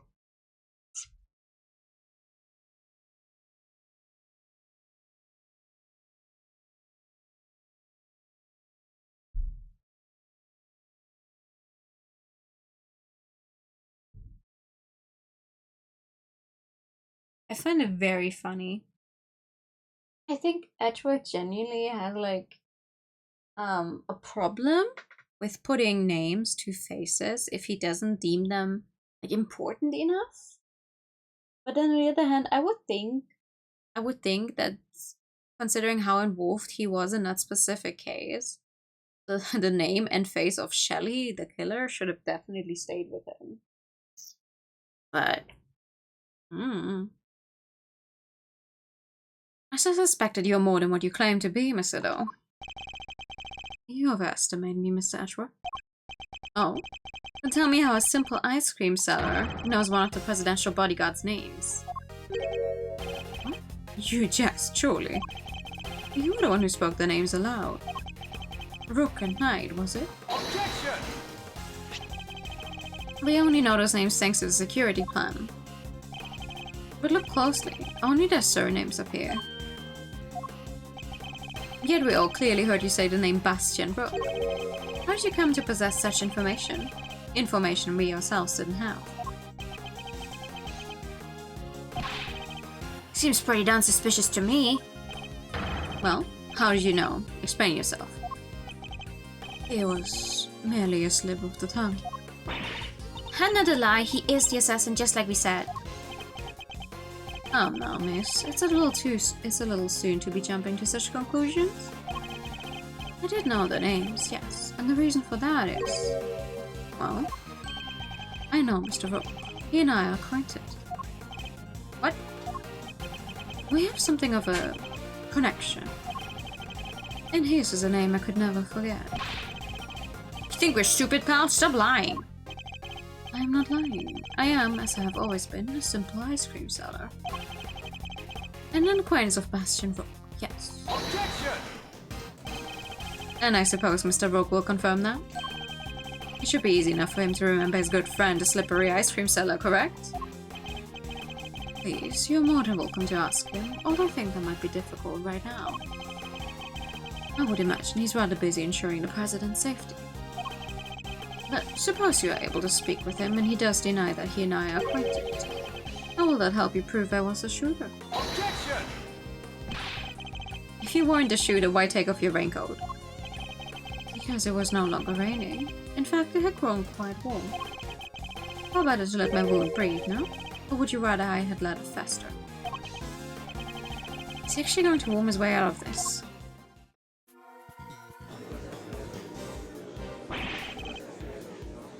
What are you waiting for, Mr. Edgeworth? Hurry up and arrest the man. He's clearly guilty. If I were you, he'd be in jail already. You might be willing to arrest a man without sufficient proof, but I am not. No, come on, Mr. Edgeworth. There's gotta be something you can do. Shocking scenes here as the culprit seems all but certain to escape justice. It seems the court of public opinion has spoken very well. So will clearly be viewed with suspicion no matter what I say. I might as well share what I know. What do you know? What's his angle here? I saw them. I saw another person with a red hood. What? Are you kidding? It's the person you captured in your photograph. I first noticed him just before the president's speech began. It was still raining then. The outfit was the same color as my own, which is what drew my attention. Next to the laser beam that was aimed directly at the president's head. He's claiming there was another red-hooded person. Preposterous. I knew that if anyone saw me dressed similarly to this individual, I could fall under suspicion myself. And so, naturally, I removed my raincoat. Objection! So not only did you see the assassin, but they were wearing exactly the same thing as you. How very convenient. I thought you might find it far-fetched, hence my not mentioning it until now. I know you law enforcement people are very skeptical types. You would never have believed me. Especially not if I had said that the shooter was standing right next to a certain prosecutor. Well, I know you don't mean me. I wasn't even summoned until after the shooting. No, not you, Mr. Ashworth. Your colleague over there. Huh? Me? Yes, the photograph will prove it, I'm sure. You see, right there, in front of the person with the red hood. That's me, yes, but what exactly are you saying? What's this endgame here? As I mentioned, I've been following your investigation with some interest, Mr. Ashworth. And while pondering the details, I noticed something strange. Strange? What exactly? Come now, a man of your talents should be more than capable of spotting a contradiction such as this. I am afraid I don't follow. The picture shows the chief prosecutor, Mr. Payne, and the shooter. But there's nothing weird about that, is there? Think carefully. The picture was taken right in the middle of the president's speech. None of the other pieces of evidence you've gathered is inconsistent with what we see here. What's Mr. Doe talking about? Which piece of evidence is inconsistent with what's in the picture? Take that! Of course, the tape. It contradicts the photograph. Ah, so you have noticed at last. What's he going on about, Mr. Ashworth? Someone's missing. Someone who should be here. Huh? Who? Oh, indeed. The person who's missing from this photograph. Oh, you're 20. And you are 58. 58, that's a rough looking 58. 17. He suddenly ticks all the right boxes. Take that!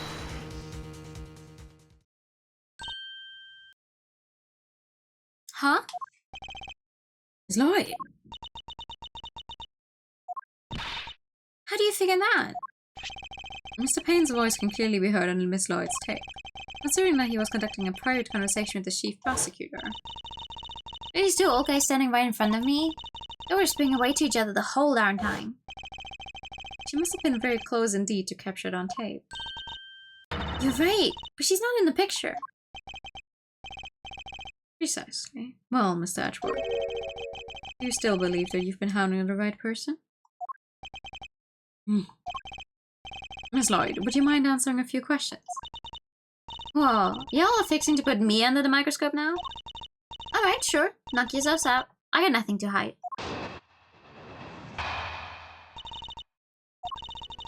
It ain't like I was standing still the whole time. Now I was running all over, roving reporter style, and that was a big old crowd. This picture must have been taken while I was in one spot and the tapes from when I was in another. So quit giving me the evil eye and nothing but a misunderstanding. There's no doubt about the voices on the tape. That was Mr. Payne and his chief prosecutor, I'm certain of it. Tabby wouldn't lie to us, I know she wouldn't. If she did, that would mean... she's a perp. Will y'all quit messing with me as if I could have done a thing like that, little old me? I might be inclined to believe you if your testimony didn't contain a glaring inconsistency. It does? I thought it was pretty good. Seems I have no choice but to present her with the evidence and expose the contradiction.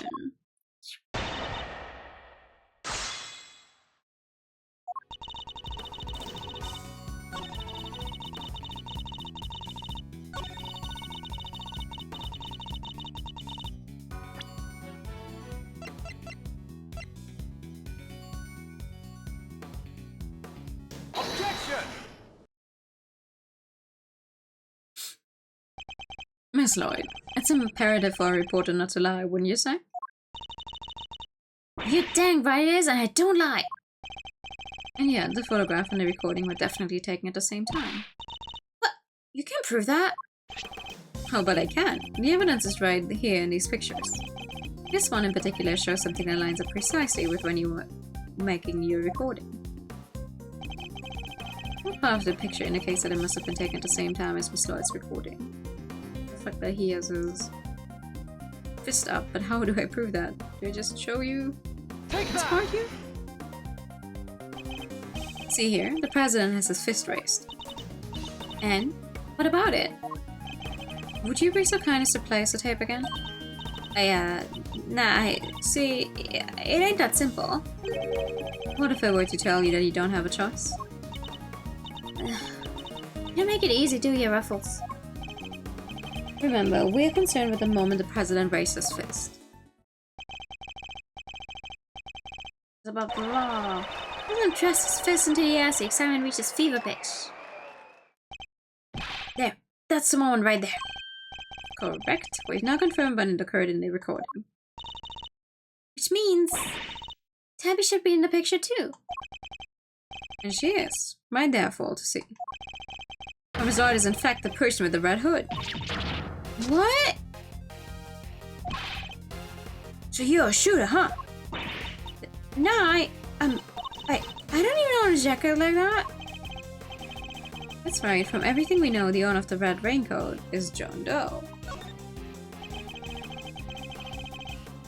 We've already proven that the raincoat belongs to Mr. Doe. You, Miss Lloyd, were wearing something else. Something that also happened to have a red hood. So there were two people with red hoods all along. Indeed, Mr. Doe's last statement was true. Wait, but we only found one raincoat. Where's the other one? Oh, ice cream seller never mentioned a raincoat, only a red hood. So tell us about your jacket again, Miss Lloyd. There's no thing. Well, the best thing about it, like I said, is if you get mud and such on it, it's reversible, see? So you just turn it inside out and... Why did we cheat to get another key? Just as I thought. The inside of a hood, it's red. That's right. And when the incident occurred, that's the side of the hood that was visible. What's going on here? What were we really up to, huh, pal? Wait, I never even wore it that way around.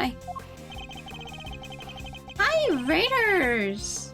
You bet on losing bugs! Oh no! Welcome in!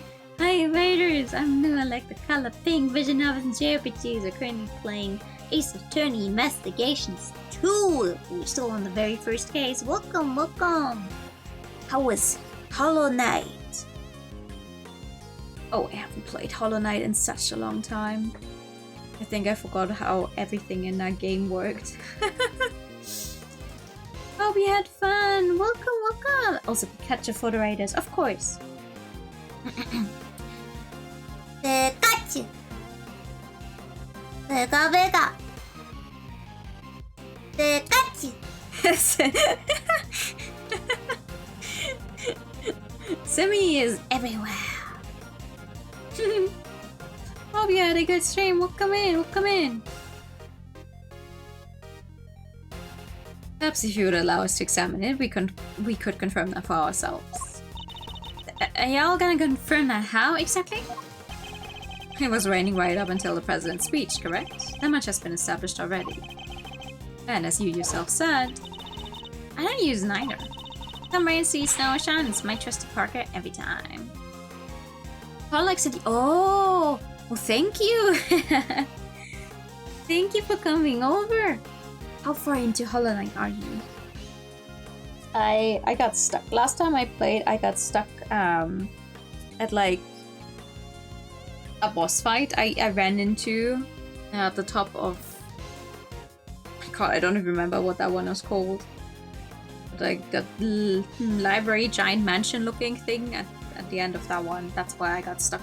I was like, oh no, I'm not awake enough to try and learn and figure out the moves for this fight. I like my Pikachu noise. I wish I could remember how I found out I could do it. Keep actually finding new paths. And you're avoiding bosses. That's fair. That's fair. If you haven't reversed your Parker since the rain, then the inside should be dry. Wait a sec now. I got this big old backpack on, see? So I can take off my jacket. Yeah. Maybe I could show you all some other time? You think your excuse that week is gonna wash with Mr. Ashworth? Aww. What are you waiting for? If you understand, take it off and show us. It wasn't me, I swear. I never shot the dang president. I could never. If that's true, Miss Lloyd, then your best option is to cooperate and tell us the truth. Is there a particular reason why you chose to wear a parka with a red hood here today? I'm sorry, Ruffles. There's something I never told you. Something I couldn't. But look, I'm clean, I promise. Just go easy on me now, you hear? Who was that?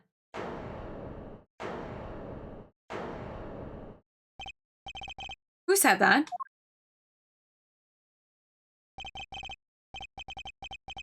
Hold your horses, it's a little soon for the endgame. Huh? Oh no, hello. Thank you for the follow. You want the boss fight because Chet gets to gamble with your success. Oh! And do they bet for your win or do they bet for your loss? I feel like as soon as Chad gets to gamble with your success, usually they think you won't be able to make it. That goes for you too, Mr. Prosecutor. Who the hell are you? You lost this one the moment you made your opening move. That's one of the men from Kay's photograph. Guess I better introduce myself. Hello?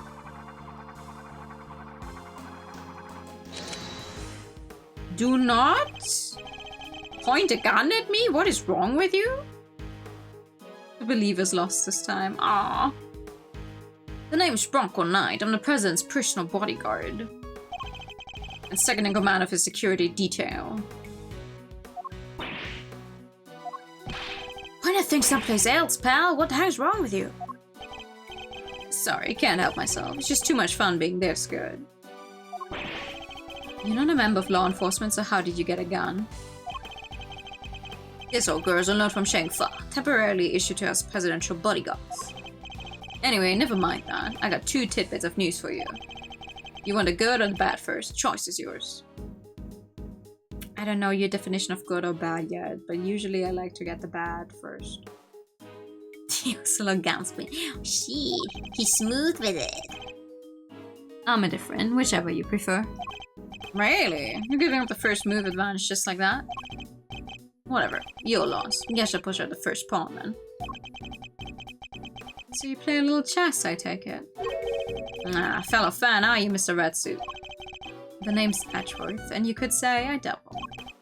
Duly noted, Mr. Ashworth. Alright, I'll start with the good news. The president's okay. Didn't suffer so much as a scratch. He didn't! That's a relief. Particularly for the young lady here, that means there's no longer a murder charge on the table. That is good news, huh, Debbie? Yeah, because I'd never... Now for the bad news. The only reason the president's alive is because we bodyguards did our job. One of us did anyhow, our boss. Put himself in the line of fire. You're referring to your colleague, Mr. Rook? Yes. Game over for him. What? Why does this game keep thinking that I'm playing with keyboard and not controller? No way. What is that? A genuine loss. So, you're saying that Tabby... Yeah, your friend here killed my colleague. My brother in arms. Heck no, I didn't do it. I didn't kill anybody. I could never. I'd shut my mouth if I were you, murderer, says the guy pointing a gun at someone. Sure, we did what we had to do, sacrifice one of our pieces to protect the king. But to lose someone like him during a castling? It's a big shame. Castling? What's that even mean? It's a chess term. Of course it is. Sorry, hold on, let me repluck this thing.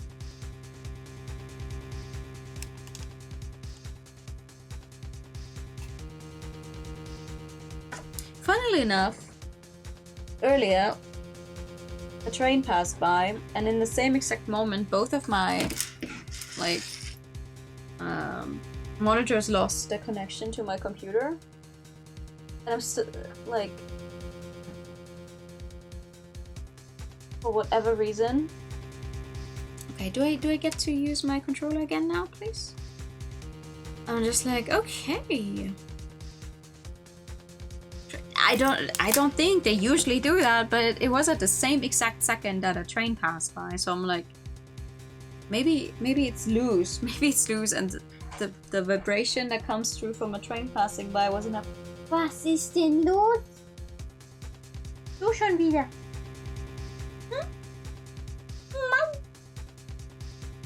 Maybe the vibration was enough for some reason.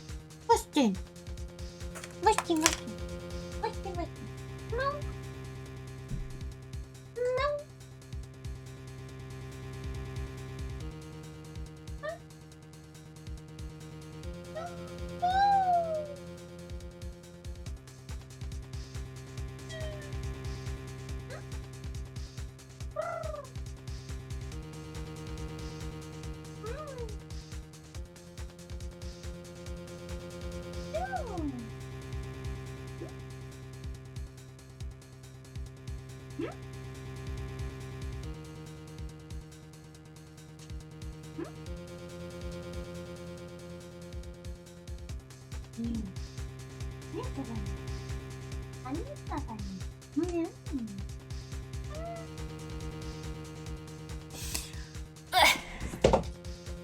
No. Brother. No. Ooh. Oh. No. Oh. Is that him?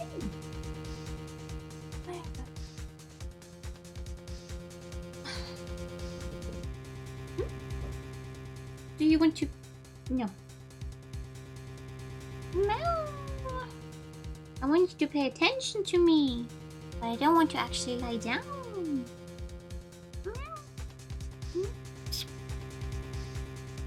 We interrupt your regularly scheduled mood channel for teasing a cat. Well, yeah. He keeps coming into the room and then immediately leaving again. And then he's crying. He's like, pay attention to me. But I put him down on the bed just now. And turned back around. And he didn't want to stay on the bed. So now he's in my lap, but he doesn't like sitting on a lap either. So I didn't actually gain anything. Castling is a term that describes a move where you move the king or queen towards a rook and then have the rook cross over to the other side to defend. Ooh. I mean, I'm assuming Patrick is actually gonna explain it in a second as well as soon as I continue. Let's see.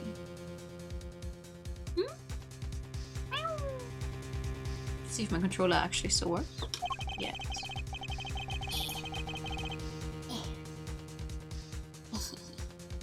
Very simplistically speaking, it's a move where rook switches places with the king. King, wait, hold on. King is your strongest piece in the sense that if your king is taken, you lose, or if your king doesn't have any moves left to get out of, like getting taken, right? So it's like check if they're in a position where the next move would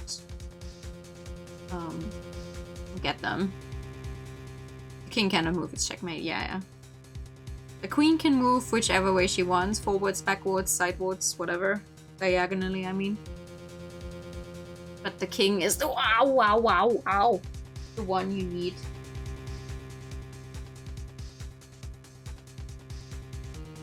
Was wird jetzt das? Yes.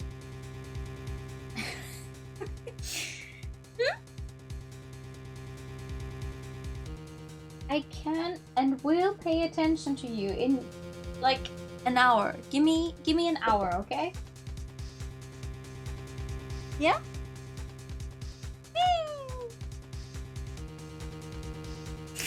Sideways! Yeah! I'm not wrong. Then why did he just say so? Mr. Knight, was it? Yeah. What? We'll need to see the victim's body right away. And if possible, I'd like to ask the president a few questions. Sorry, no can do. And why not? That's the third piece of news, and it's the piece you're gonna like the least. I thought you said there were only two. The National Police Force of Shangfa will be handling things from here. What? You better be kidding, pal. This investigation was assigned to us. We're not about to hand it over. You're the Ashworth, right? The one who solved the Yatagata case. The president mentioned you. I'm honored to have granted his attention. Makes sense that the chief prosecutor would assign this one to you. The chief assigned me to appease the president. But that was a mistake. A big one. You should have given the case to somebody with a spine. You're free to take it up with President Wang if you enjoy diplomatic incidents, that is. He's the strongest piece, and things particularly casting, since using him means giving a lot of potential advantage. You're coming with me. We'll continue this on the presidential plane. No. I never did nothing, I swear. We could do this the hard way if you like, but in Shangfa, justice is served one way or the other. Ruffles, come on, you gotta help me out here, please. Sloyd. She was the one in the red hood, there's no denying that now. I can't help feeling we still don't know the whole truth behind this case. I'm innocent, you gotta believe me.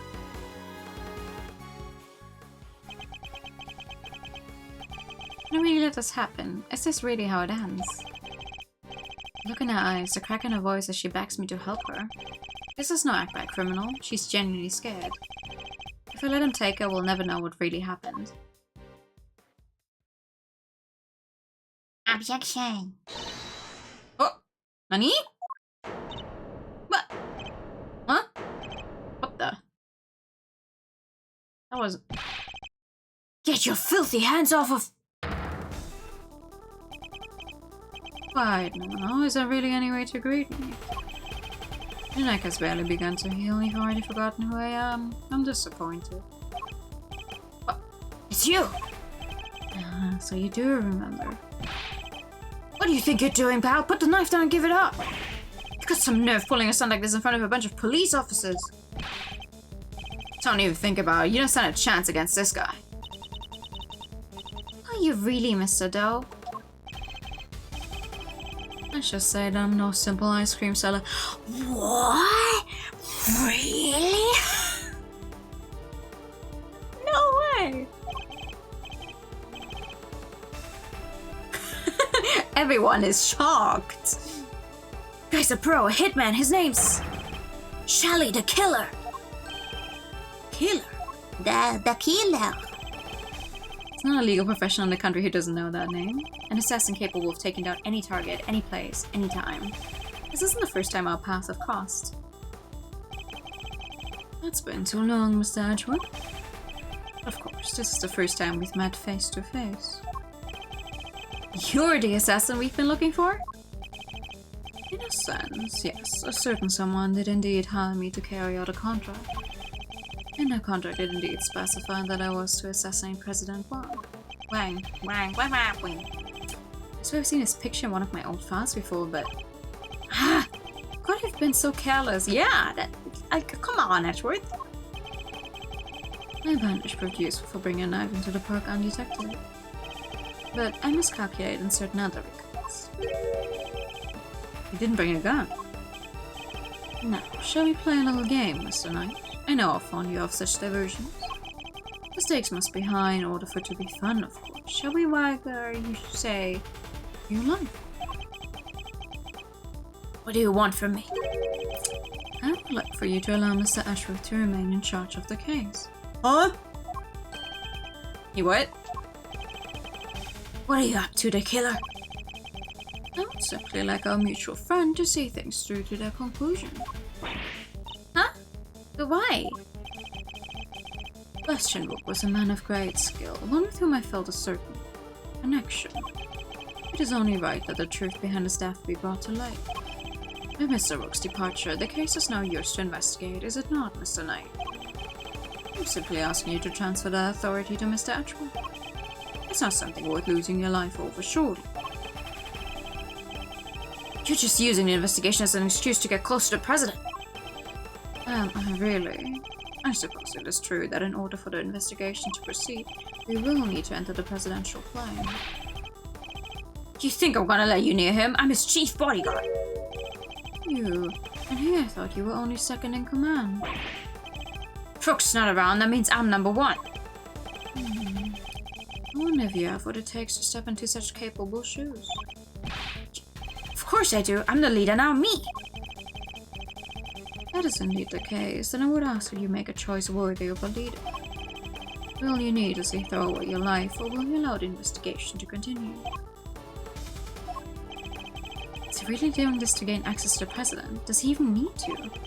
What is he plotting?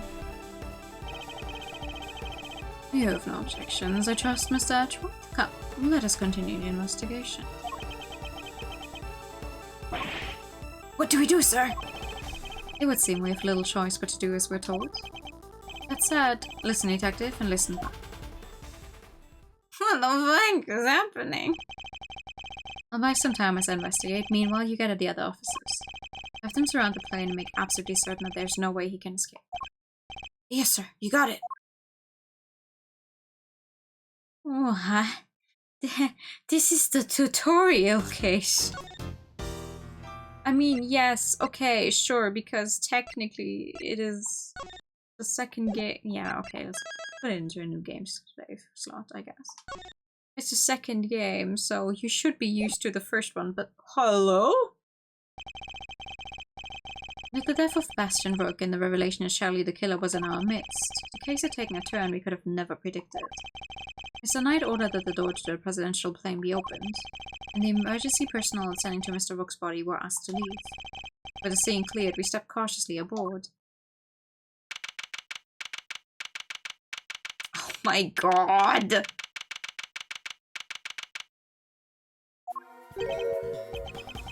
There's a lot happening in this plane. Why is there a bird on? What? No president inside. Now what could you be? Who knows? No, so he's hiding behind the bulkhead door over there, is he? As courageous in the face of danger as ever. Sorry to disappoint, but do you seriously expect him to be standing here waiting to meet his assassin? As we have already established, my interest lies only in the successful conclusion of this investigation. Now, Mr. Edgeworth, if you would be so kind as to examine the body. Alright. My only option right now is to play along. The rest is up to you, Detective Gumshoe. I see! Okay. So the attempted assassination of the president has become the murder of a bodyguard. You look like you could use a little help there, Mr. Edgeworth. Not that I need it, but yes. That's what I thought. Then there's nothing else for it. Hey Faraday, great thief extraordinaire, we'll just have to take it from here. Oh, really? You mean you're going to solve the case for me? No, I thought not. but I will provide vital assistance. Now let's get to scoring this crime scene from top to bottom. Sure. It's like Detective Gumshoe while to assemble our backup, so I'll need to draw as part of the investigation out for as long as possible. Alright. Alright, well, let's go. Oops, let's go check out the body.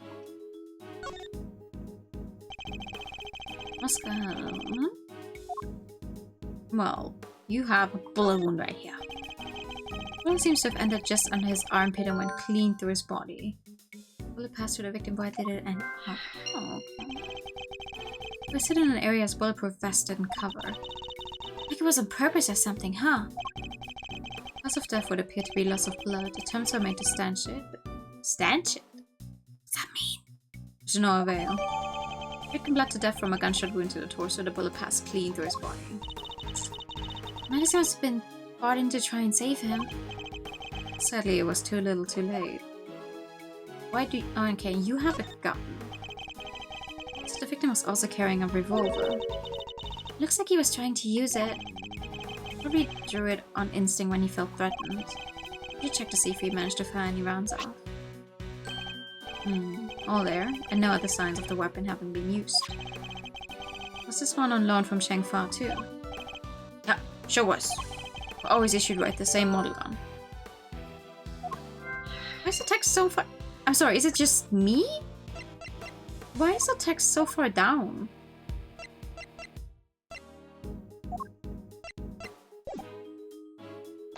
Sorry for these, for the logic thingies. It's on... I mean, I guess it's that way on all of them, so it must be on purpose, but why?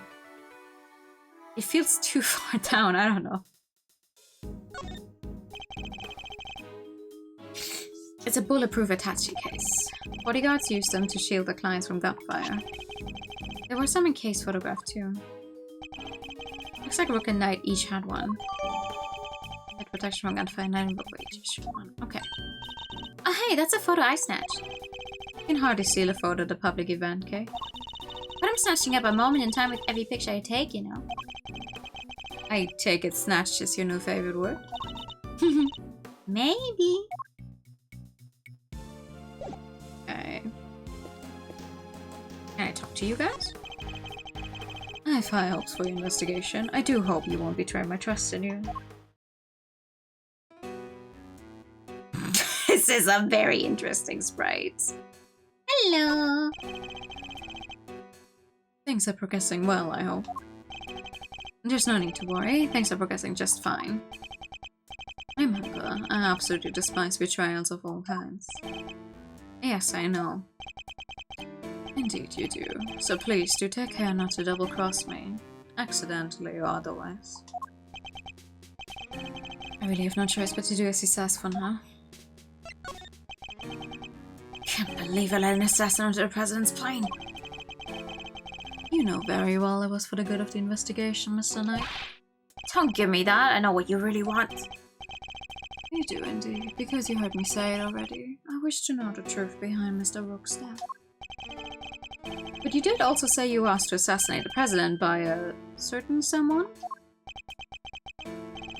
You seem to have forgotten that there are more pressing matters at hand. No. I don't often carry out unpaid work, but it's not entirely unheard of. I know. I'll get back to the investigation. Good. I'm expecting great things from you, Mr. Atchworth. Oh god, okay. What else do we have? What's happening here? Ay. That looks heavy. So this is what a president wears, huh? Must be made of something super special. Yes, to protect him from bullets. What? So it's not just for show? Of course not. This is a bulletproof vest. Oh, so that's what one of those looks like. Why didn't you just say so? Now I feel silly. What are these guys? His personal safety alarms are very colorful. Looks like he had a lot of use as well. I like the president. He seems like a thoughtful guy. Buying these for his kids, maybe his wife too. Why would they all be here if that was the case? No, these are for his own personal use. Objection, Your Honor. It is simply not possible for one person to use this many personal alarms. Why, you ask? Because he is human and therefore possesses only 2 hands. 20 hands wouldn't be enough to count the number of objections I have to that objection. What's in here? Documents of some kind. You can always steal a glance. Oh! Present safety is paramount. Inspected area should be covered at all times. And a security plan. Oh yeah, like the one from the trash can. Precisely. Wait, something feels off.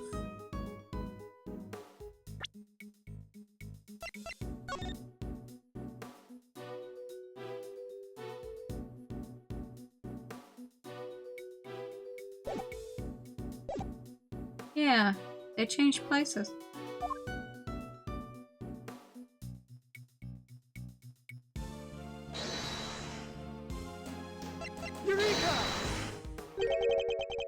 Two plans are different. Was the security detail reorganized at some point? Huh? Oh, you're right. Yeah, we made some last minute changes yesterday. President's orders. Why the urgency? Because of what happened the day before. Killer here tried to take him down. He infiltrated the security detail, posed as one of us. Brooke figured it out first, but not before the guy got within striking distance of the president. Oh my god! If our leader hadn't stepped in just then, we'd all have been out of a job. But he made it, and our friend here will never have seriously twisted arm. We'll put a bullet in it for good measure, too. And where were you while this was happening? You were the first one I overpowered, were you not? Oh, that's embarrassing.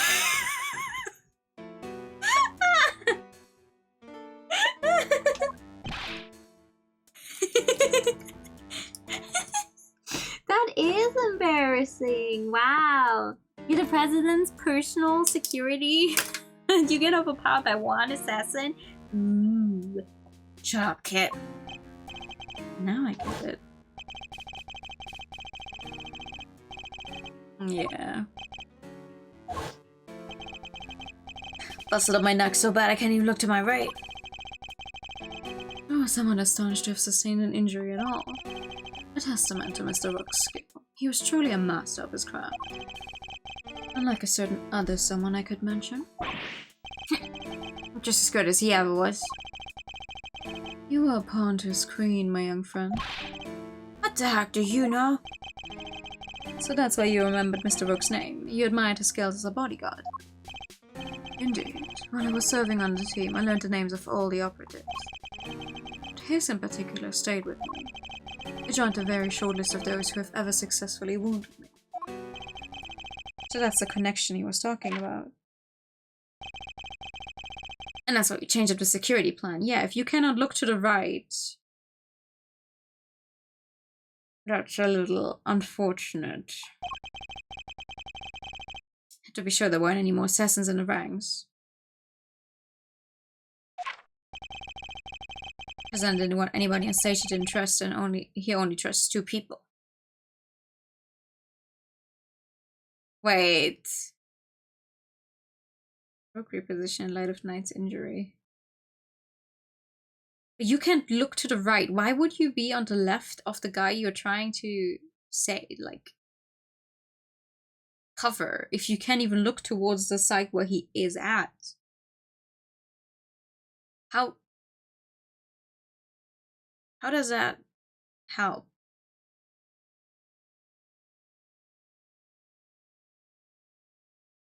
Or is the thinking here, oh, you know, you're on this side because someone else is already checking out if anyone's coming from here.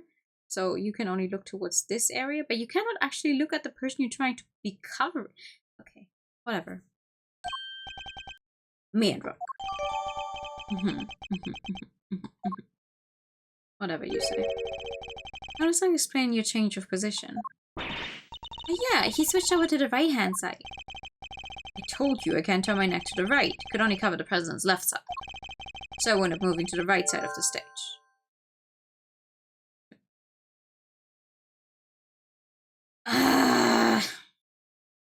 I hate this. No, sorry. See, the reason I hate this is because, to me, I understand that, okay, if you look at the stage, this is going to be the right side. But considering where they are standing and him looking down here, this is his right side. The president is also turned this way, so this is the president's right side. But we are always explaining everything in terms of looking towards the stage and not looking down from the stage. Okay. What the hell is this? Curious figure of a curious animal with a curious expression is staring straight at me. And look, there's a big lever right by its butt. Don't even think about it.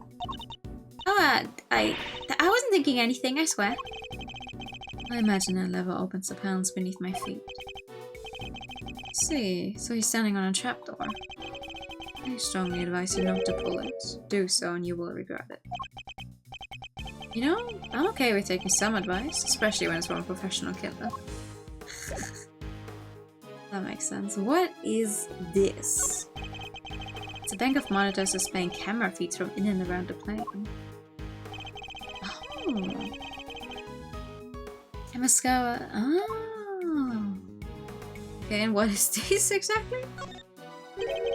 What on earth is this? Oh, that. It's the president's favorite plushie.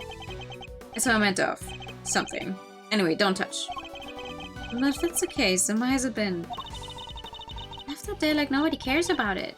Yeah, that is pretty weird. It certainly wouldn't be the first place I would think to display a beloved item.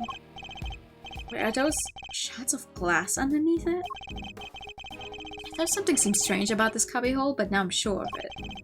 There was almost certainly another monitor here. Maybe the monitor for the room that the president is hiding out in? You know, whatever's behind that... behind this door.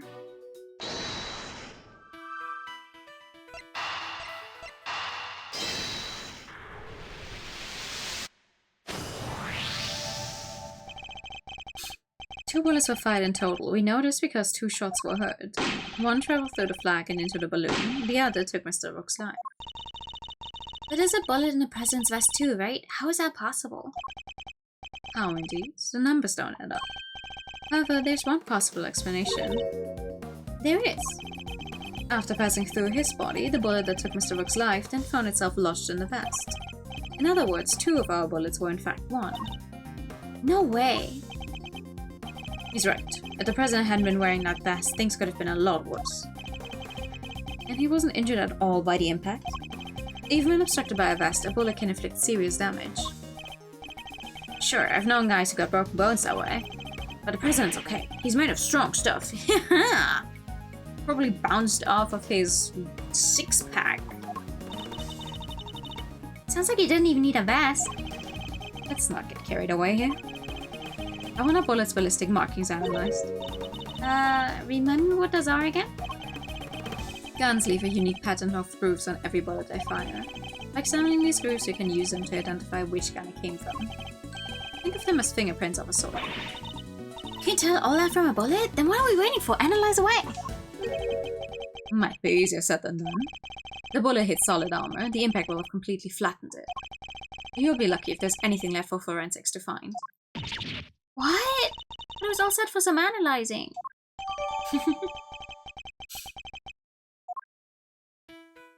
Still.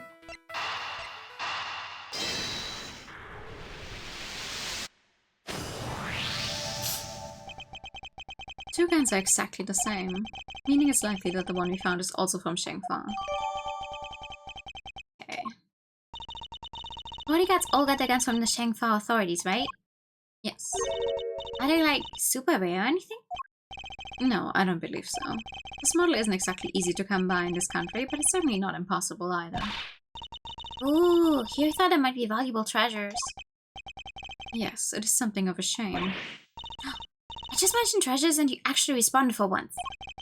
I only mean to point out that if the guns were rarer, it would be much easier to trace them. If they are the less of a thing they are in the world, the easier it would be to tell where it came from. Which would have made them treasures of the evidence variety, I suppose. Ooh. See, everything's a treasure hunt one way or another, including this investigation. Sure. You could say that. Alright then, it's treasure hunting time. On with the investigation. She certainly seems a lot more enthusiastic all of a sudden.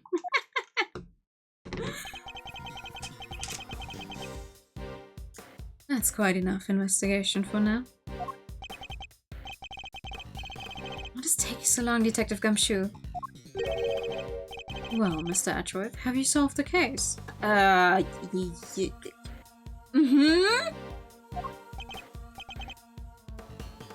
not quite yet. Is that so? Then perhaps interviewing another key witness might help you to do so. Why are you helping me? I am not comfortable with the fact that a serial killer is helping me.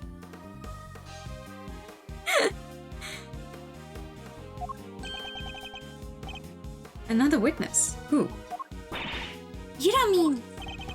The most important witness of all, the man on the other side of that door.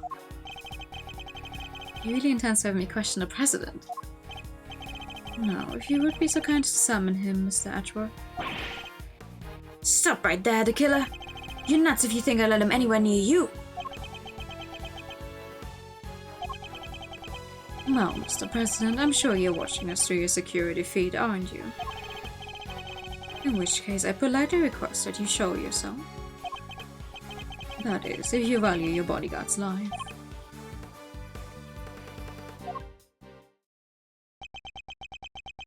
Oh?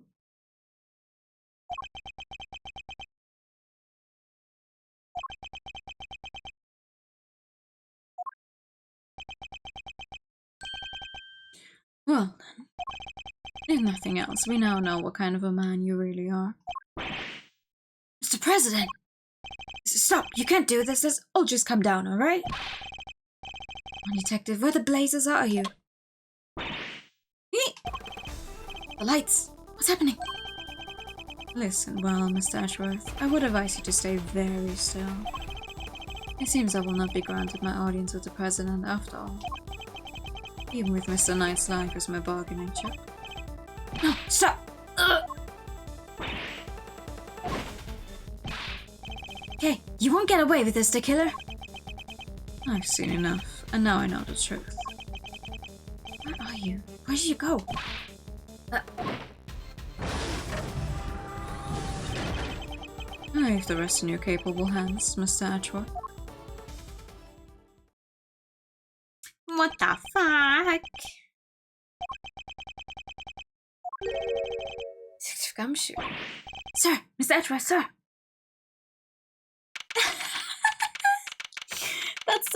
That's where the sprayed where he's lying flat on the ground is from.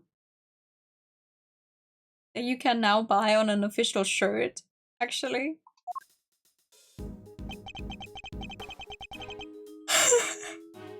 Must have been knocked unconscious. Sir, are you okay? Are you alright, Mr. Edgeworth? Never mind me. He didn't hurt you, did he, Kay? No, I'm fine. Only just woke up myself. My hand will be sore for a while, but that's about it. So you can stop worrying. Detective, did you manage to stop the killer? Well, see, Miss Lloyd came running out of the plane and she told us he'd flown the coop. We were too late. I'm sorry, sir. Bodyguard over there told us something too. Seems there's an inflatable boat missing from by the window. Killer must have stolen and rowed himself across the lake. What about the cordon around the park? Call everybody back and just take out the plane. Including the guy stationed across the water. Are you stupid? There's a few too many people. Oh, so he's completely slipped through our fingers? Not the best look for the department, but yeah. Hey, Matchworth. Mr. Knight, you're alive. Yeah, no thanks to the murderer. But that reminds me. I found this lying on the ground next to you, Mr. Edgeworth. Calling cards, marked with a seashell. Guess he wanted to leave a message. Left behind by the assassin Shelley the killer when he made his escape, adorned with his distinctive seashell emblem, she says. his iconic seashell emblem, he's also wearing on his clothes. Like, clothes. Two of them, actually. And no one realized. Before he was like, oh yeah, actually, I'm the assassin. Hello.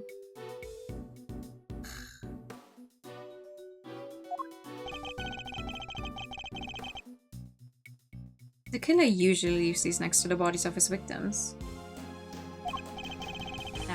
But you're not dead, sir. But I could have been. Maybe that's the message. Can't stop thinking about his parting words. See enough and now I know the truth.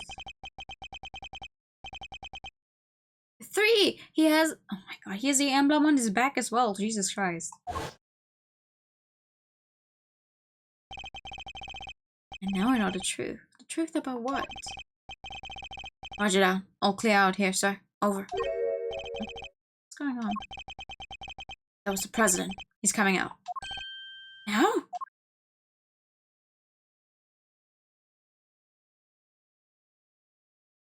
Yeah, yeah, his clothes are definitely just vacuum sealed onto him. So he's the president of Shengfa, Mr. Dijun.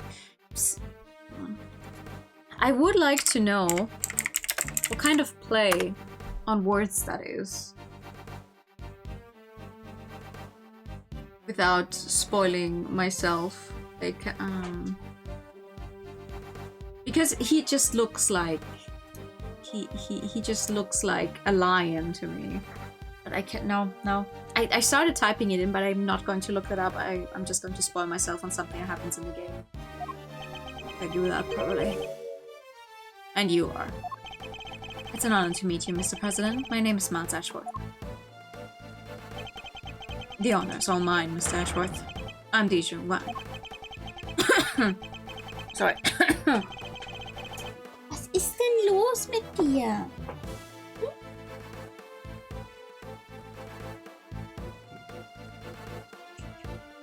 Leg dich halt hin. Your efforts on behalf of Shengfa have not gone unnoticed. You averted something of a crisis.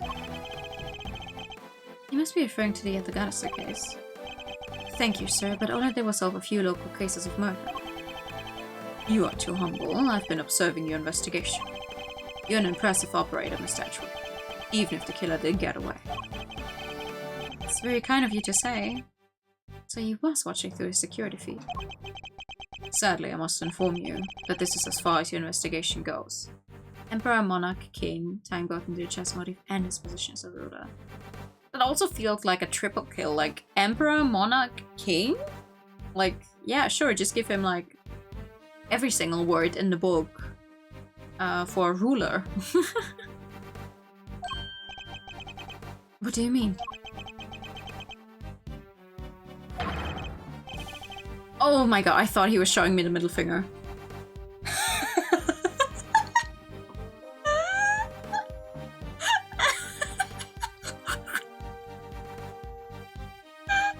It's like, what the oh my god. And then I looked again. It looked like he was straight up like just showing me the middle finger. Hear me, foolish prosecutor, for I shall say this only once. Night is appraised with the state of affairs. And from this point forward, the case will be handled by Shengfa's police force, the finest in the world. Even with the killer out of the picture, they're still looking to get me thrown off the case. I thought the president has his own personal police thingy because he doesn't trust his own local police force. What do you think you're doing, pal? Nobody talks to Mr. Ashworth like that, said the guy talking to another country's president like that. If it hadn't been for him, the killer would have... Detective. Forgive him, Mr. President, but I must confess to being somewhat confused. I fail to see how or why this case falls within Shengfa's jurisdiction. You fail to see. Enough, puny prosecutor. You seek explanations from a head of state. I say no, 1,000 times no. I will not explain myself to you. Now hand over the evidence you have gathered and remove yourselves from this plane. Jay climbs outward, is it? Huh. Well, his sight is certainly something for the eyes. There's very few cases where a glaringly bright purple would work with a glaringly bright orange, and then combining it with little yellow lines for highlights. But I digress. I do as he says if I were you, Edgeworth. This can't really be the end of the line, can it? It would be an interesting end of the line for our tutorial. Here's evidence handed to Mr. Knight. Ah, no! Why did us come so far only to pull the case out from under us? No, you may leave. Knight, detain the suspect. Yes, sir, right away. To make an attempt on my life, to murder one of my faithful servants, the effrontery, the villainy. Ooh, you call people in your service your servants? Ew. Have a good night. I hope you feel better soon. I didn't murder nobody. Shut your mouth, Miss Journalist. It looks like a middle finger. Who was responsible for this sprite? Answer me this. In a world already lousy with lies, with deception, with sin and iniquity, can we stand by and suffer yet another crime to go unpunished? I said no, 1,000 times no. There can be no forgiveness. There can be no surrender. Why, you ask me, then I will tell you. He's hiding something, I'm certain of it.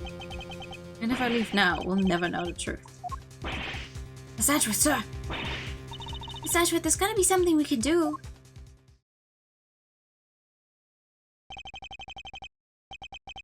Think, Miles. Remember. How many times have you faced situations like this in the courtroom? Confronted the lies of witnesses and countered the arguments of other lawyers. Has the critical evidence always been laid at your feet? No. And yet you always got to the truth of the situation in the end. With your greatest weapon of all, your words.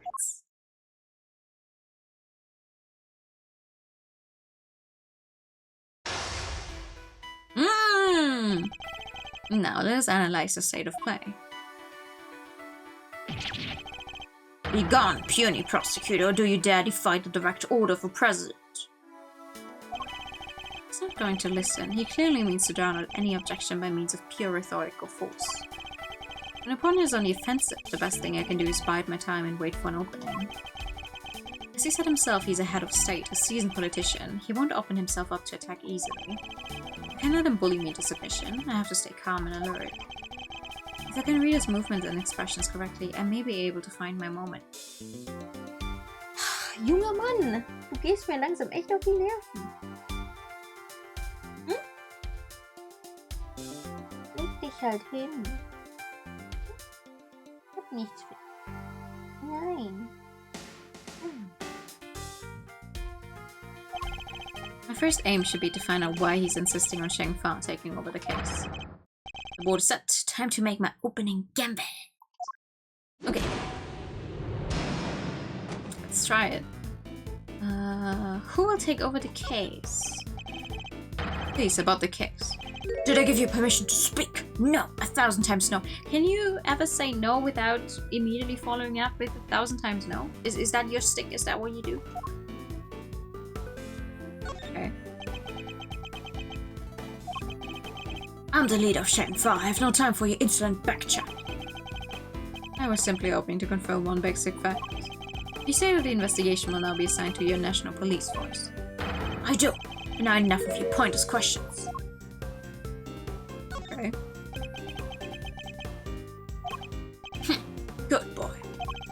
The interior of this planet is just the sovereign territory of Sheng Fa. You have no rights here. Is that so? Could it be that our current location itself is significant somehow? I should keep that in mind. It could be a useful clue. Okay, explain to me why I'm off the case then. Could you at least explain to me why I'm off the case? Imbecile! Case your insolent jabbering! I need not explain myself to you. My reasons are my own and they are none of your concern. Perhaps it's time to employ my clue. Are they related to our current location? In the course of our conversation, I've deduced certain facts from your behavior, Mr. President. Ooh, typo. Typo in the newly released English script. Typo. Typo. For example, you seem particularly aggressive when discussing our current location. Aha! Smarmy smart aleck. As you said yourself, the presidential plane is the sovereign territory of Shengfa. And from that, we can infer you believe the rules of extraterritoriality apply inside here. Is that correct? Enough! Cease your objectionable whining. Are things getting too hard for you? You can rant and war all you like, but you won't escape my scrutiny. It was unmistakable. The moment I mentioned extraterritoriality, you became visibly agitated. Believe me, I've had enough of a painful fight with the last guy who was like, Ooh, my extraterritorial rage. I can do it again if you'd like. You think you're clever, don't you? Let me answer your little question. It's true, extraterritoriality applies. Your laws mean nothing here. And what does it matter, you ask? It matters because it means you're powerless. You've neither influence nor authority here. See, but I'm wondering, because he got shot at outside of the plane, he only died due to his injuries inside of the plane, but the actual crime scene would be outside of the plane, no? Interesting. So the extraterritoriality issue does have something to do with all of this. Let's dig a little deeper into the claim that the plane is sovereign territory, shall we? This next move will surely decide the victor. He may be the president, but nobody's untouchable. I just have to find the right angle of attack. Surely you see that you've overplayed your hand. Nobody asked for your opinion. You need only obey me, nothing else. Okay. You dare tell me how to govern, how to lead. You dare contradict me. On the matter of Miss Lloyd's guilt, yes, I do. No, she is guilty. She is the culprit. There's nothing left to debate.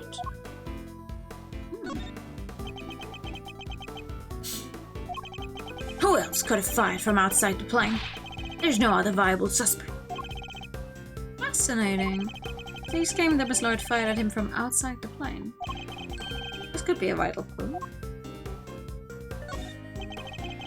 You believe that extraterritoriality applies here? That's a horrible word. Can you prove it? Do you even understand what you're asking?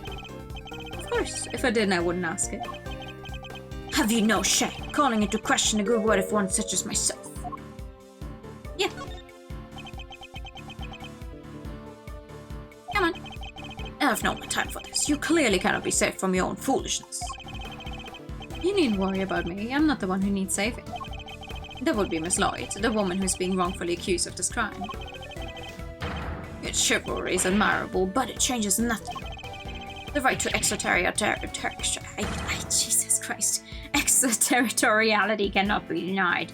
This is Shengfa. Time to reply my clue.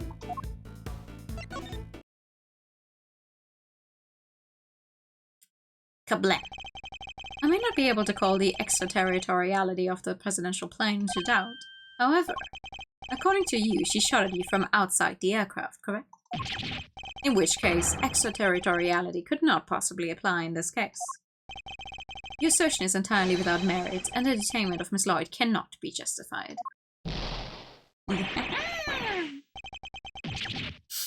How could I have bested by a mere prosecutor? But I'm the president! The president! You were also loud. Checkmate. Nice. I trust you won't mind if you continue our investigation now, Mr. President.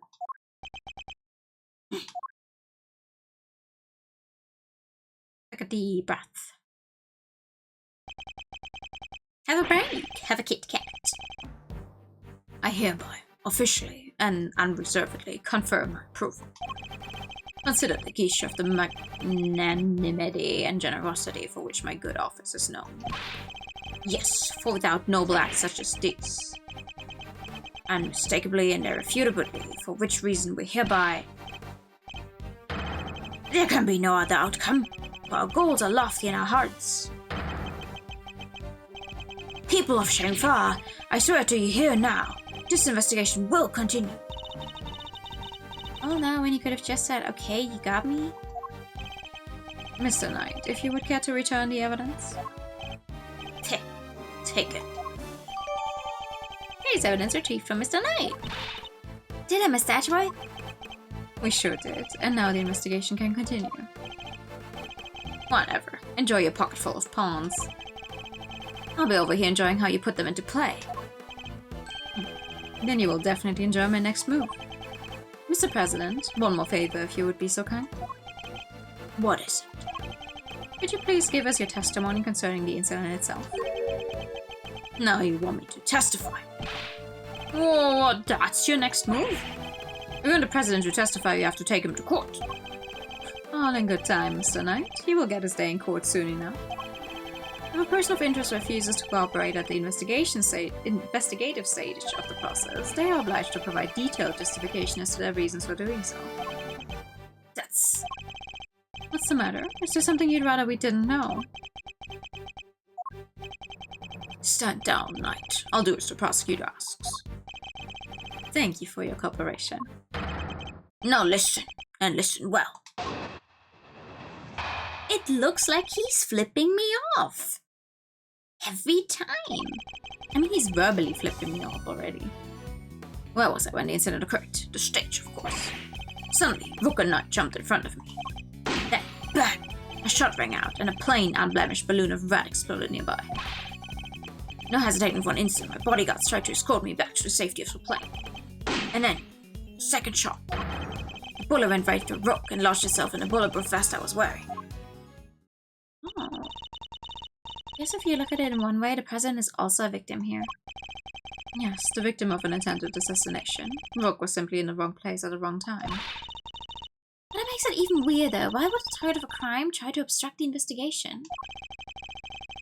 My guess is that there's something behind all this that he doesn't want made public. Cover up, huh? I know there was more to this case than meets the eye. And the president isn't the only one who knows the truth, isn't it right, Mr. Knight? Time to get to the bottom of this once and for all.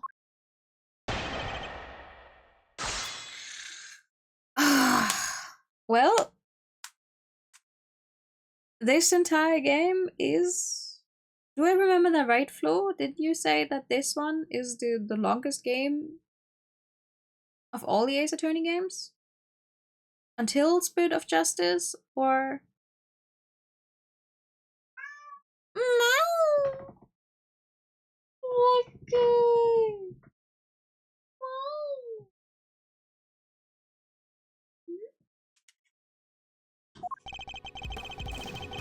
Well, first case is already going to take almost 3 hours. Oh my goodness. It's going to take 3 hours, actually. Until Spirit of Justice is so long. Okay, then I did remember right. Wow. Objection! No!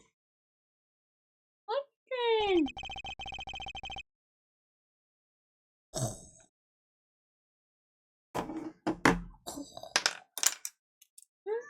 Det geht so schlecht.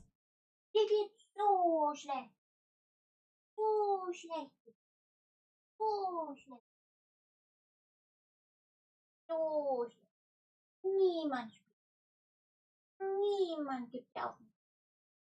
Hm? Niemand kümmert sich. So schlecht. So schlecht. So schlecht. So schlecht.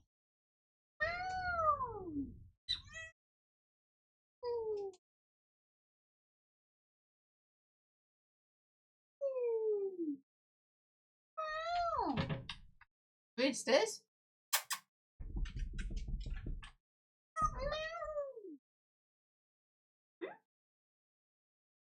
closely. Meow. Meow. The faster you let me go back to streaming, the faster I can actually give you proper attention. Meow. Meow. Meow.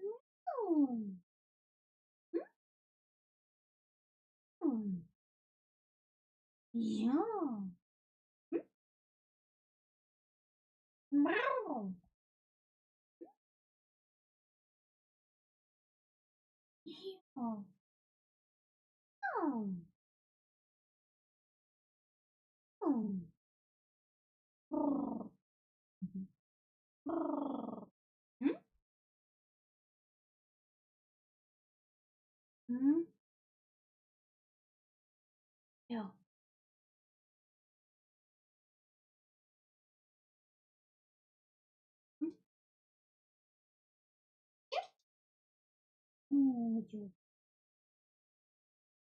Yeah.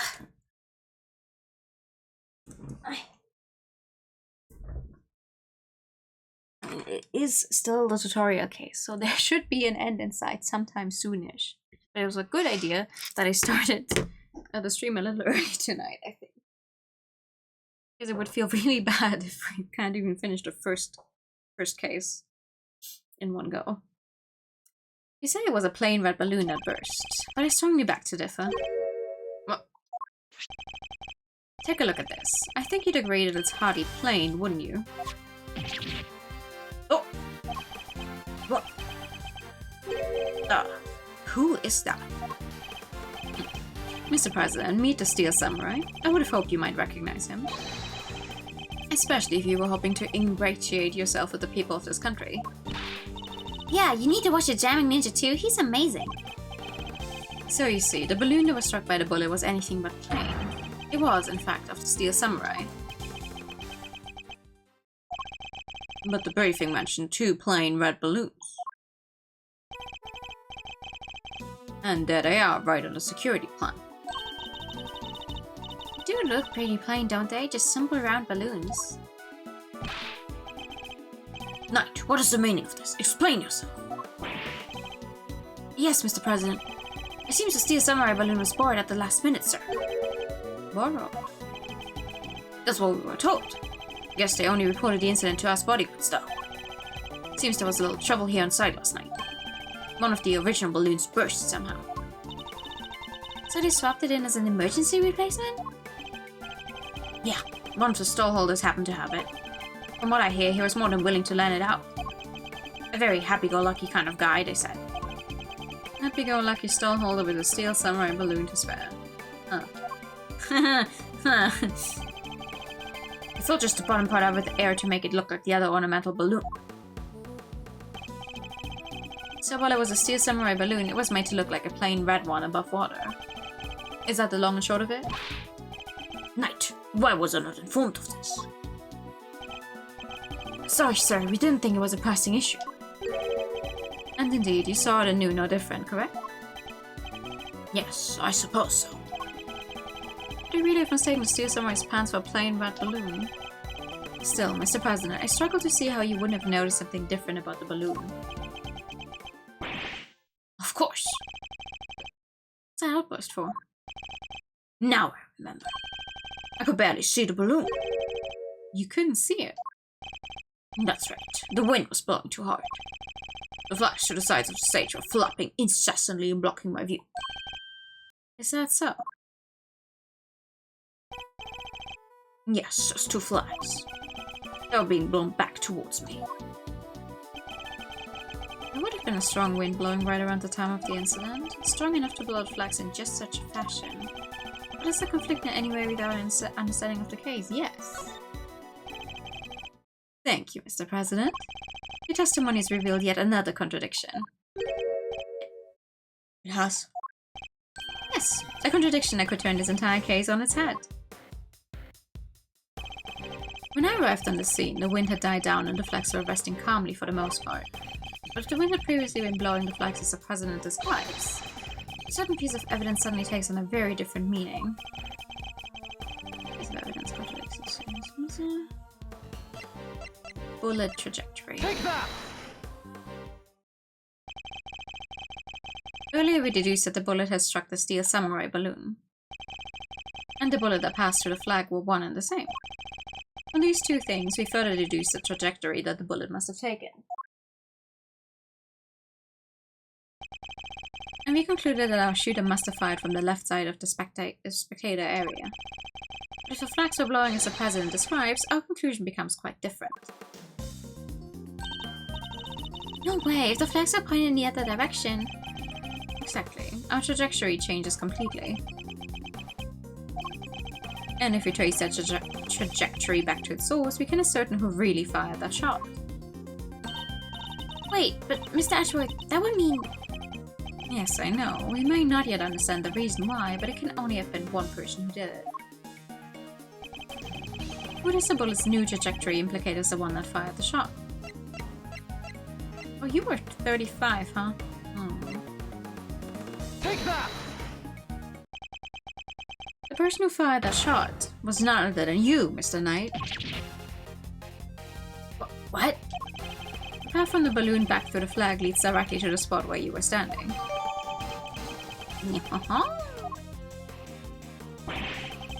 But the guy's one of the president's bodyguards. Why the heck would he go around shooting balloons? This is absurd. What exactly are you trying to imply? That Mr. Knight, a man who has saved my life countless times, is my would-be assassin? Seriously, Edgeworth, we put up with a lot from you, but this? The President Wang's bodyguards were the pieces put on the board to protect the king. I'll handle this, Knight. Sorry, sir. Mr. Edgeworth, the wind was indeed blowing quite fiercely around the time of my speech. But the wind can pick up and die away in an instant, can it not? Therefore, I need proof. Proof that it was blowing hard enough to lift the flags during a crucial moment. The shot was fired right around the time the president raised his fist. I have a piece of evidence that shows just that. Perhaps it can also show us what was happening with the flag then, too. Take that! Your proof is in this picture right here. This should be good. Which picture? Where? You can see which way the flag was really blowing right here. Take that! Well, do you deny that it clearly shows the flag? And there we have it. Proof that it was blowing towards you at the moment of the shooting. So that means our pal over there did shoot the balloon? Making him the assassin? Mr. Knight is not the assassin. He may have shot the balloon, but the president was on the other side of him entirely. Therefore, he can't have been aiming at his boss. Yeah, besides, why would I even shoot the balloon? What would be the point? And watch how he answers, I might aim for something else next. There was a point, I'm sure of it. If I can figure out what it was, perhaps I can finally put this whole conundrum to rest. Knight definitely shot the balloon. That fact alone changes everything about the case.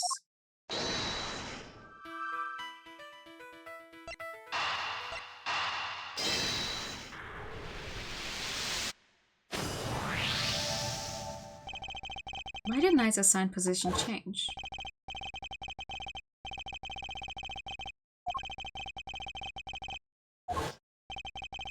Is that the only reason? Let us suppose that the plan hadn't changed, that Knight had remained posted on the left. Given that he was unable to turn his head to the right, would he even have been able to shoot the balloon closest to him? Could it be that the security plan was changed for the express purpose of popping one of the balloons? And if you suppose that to be the case, two plans are different. Security detail reorganized at some point. Yeah, president's orders. That's right, the president was the one who ordered the change.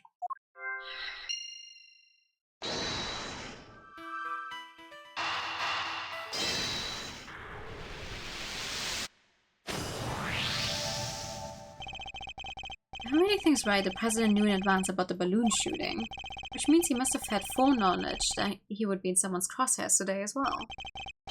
And if that's true, then everything else that's been bothering me falls neatly into place. How did the shooter get a gun past such heavy security? And why would they then carry out the shooting wearing such a conspicuous item of clothing? Why use a laser sight that will give away the location in an instant? And how did the president suffer no injuries at all despite a direct hit to his vest? These are the questions that Knight and the president don't want us to consider. There's only one possible reason for Mr. Knight to have fired his gun. To create the illusion of an assassination attempt. What? Huh? Idiot. You do understand what you're saying.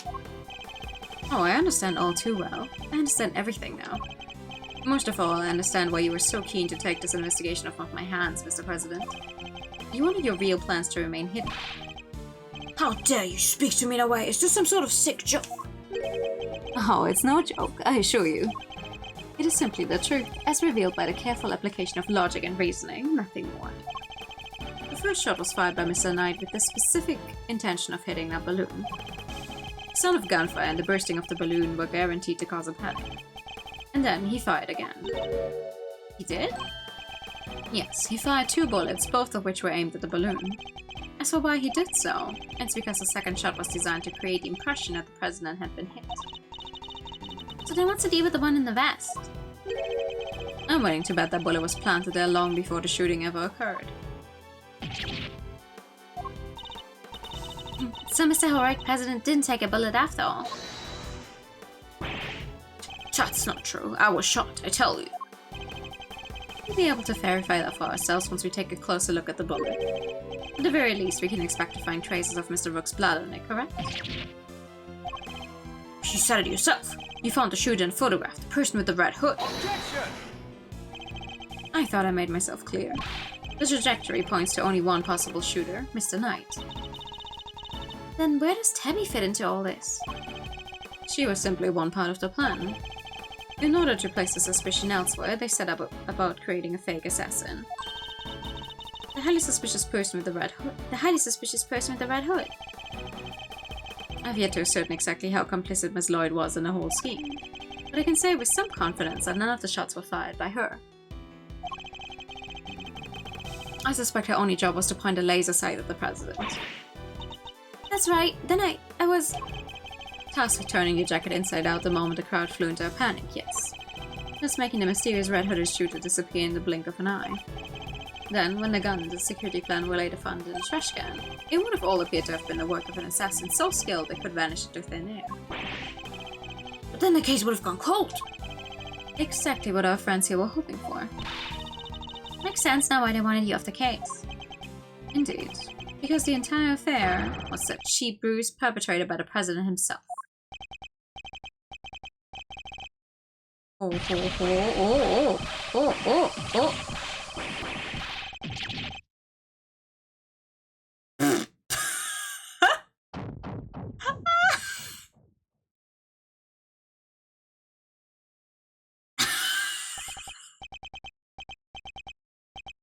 Oh?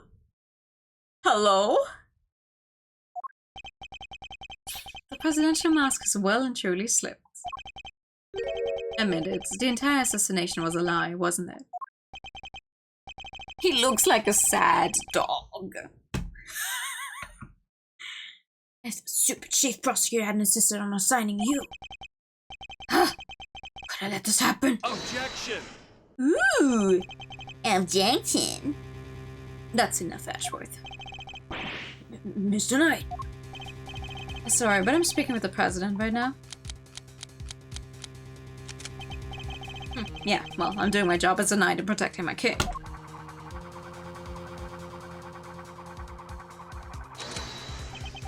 So go ahead, keep running your mouth. Perhaps it would be better if you stuck to threatening each other with words?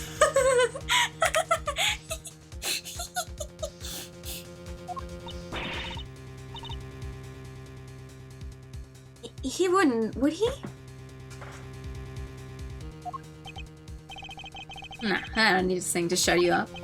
Alright, my move. Question. You claim I fired my gun from on stage. How do you figure I did that in front of a crowd of thousands? An excellent point. Time for my counter move, I suppose. You had a certain something that allowed you to conceal your actions. A certain something, huh? Mighty specific. What did Knight use to hide his actions from the crowds? The briefcase. This thing. Take that! My attaché case. Yes, take a look at case photograph. Your right hand is completely obscured by the case. At the very moment this picture was taken, you were firing your gun. And in such a way that you wouldn't be detected. Objection! Objection. You don't like to let the facts get in the way of a good theory, do you, Ashworth? Shame you don't seem to have noticed. Noticed what? That the theories are all you have. Conjectures, nothing more. The flag was spilling in the wind at precisely the right moment. I hit my gun with my attaché case. We changed the security plan because I couldn't turn my head. It's all just speculation, circumstantial evidence at best. You can prove any of it.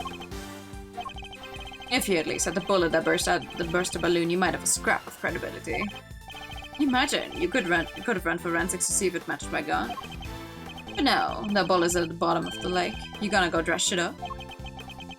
I hate to say, but he's right. I don't have anything concrete. I thought not. Maybe now you can shut your mouth. Oh! Miss Lloyd. Of course, she could shed some light on this whole situation. I just need to get her to talk. What's the matter? Something you want to say, Miss Journalist? Never mind. That's what I thought. Miss Lloyd. I need you to be brave. If you don't speak up, the truth will be lost forever. You're a journalist after all, are you not?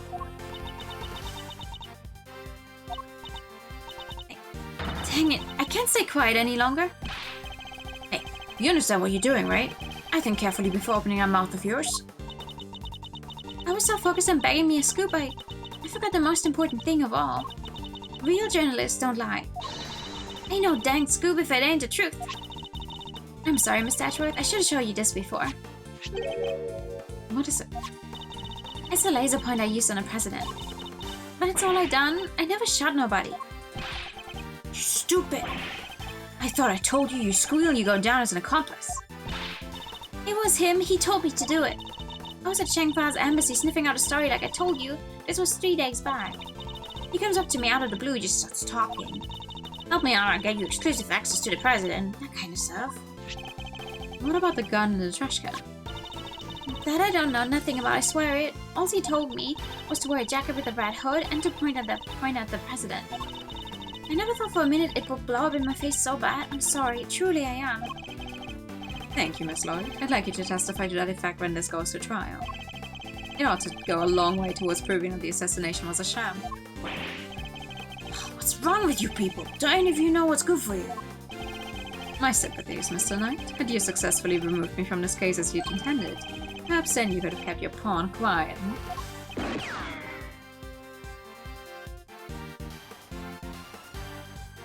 Do you have the safety off on that gun? Are you crazy?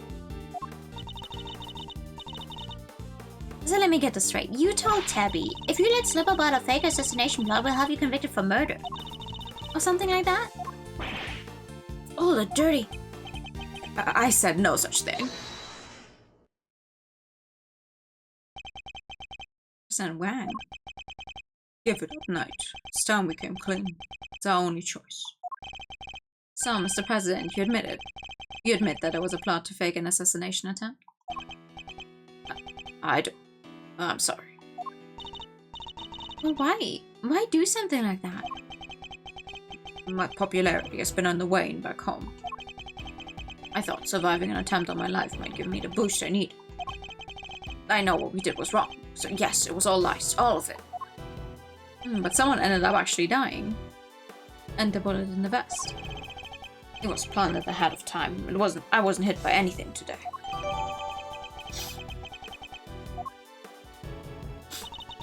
But then, what was up with the killer? Our plan got out somehow. And then he just appeared, hell-bent on turning our fake assassination into a real one. Hence the red raincoat, I suppose. He'd hoped to get in close enough as the fake assassin to finish the job. There's one thing I don't understand. Oh? And what would that be? Why did Rook have to die? If the whole thing was fake, how did he wind up getting killed for real? It's true, and therein lies the big question. He was a fine bodyguard, the best, in fact.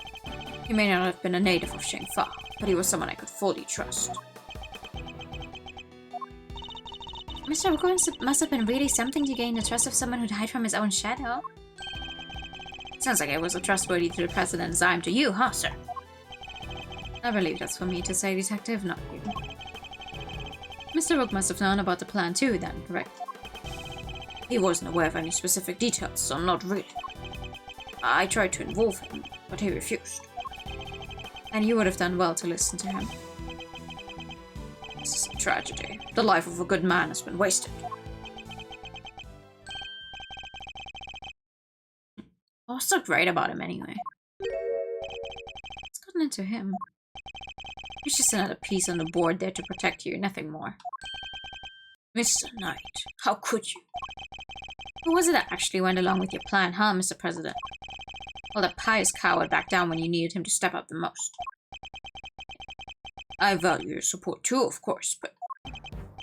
Look, I'm your chief bodyguard now, that's all that matters. And now that the spineless fool Rook is gone, things are gonna change around here.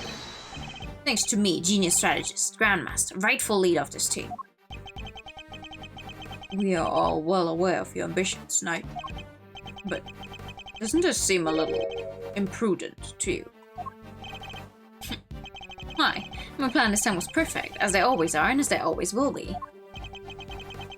That's quite a statement. Especially considering that your perfect plan was an abject failure. Yeah, no thanks to you and a buffoon Rook. And how exactly was it Mr. Rook's fault? If he hadn't died, the killer would have never come after me. And I wouldn't have had to let you on this plane. Please, Mr. Knight, you mustn't talk like that. Fine. The guy died protecting you, Mr. President. I'm sure that's just what he always wanted. But did he die protecting the president? Wait, I thought the whole assassination thing was fake. Oh, come on, do I have to say everything twice? We planned a fake assassination, but somebody else came along and tried to make it real. 2 shots were fired, remember? Like you said, Edgeworth, one of them was the bullet I shot through the balloon. But the second, that wasn't me. Oh, really? Then who did fire it? The real assassin, but not the killer. Oh, so suddenly we have a third real assassin here. No, take a sec. Oh, whatever. This man was to come after the president with a knife. Now, the most likely suspect here is the piece cowering quietly in the corner. Our lily-white queen over there. What? Miss Lloyd. Again with this? I'm not your danged assassin. Is that really true? I, for one, don't believe it. The gun in the trash can. It can only belong to you.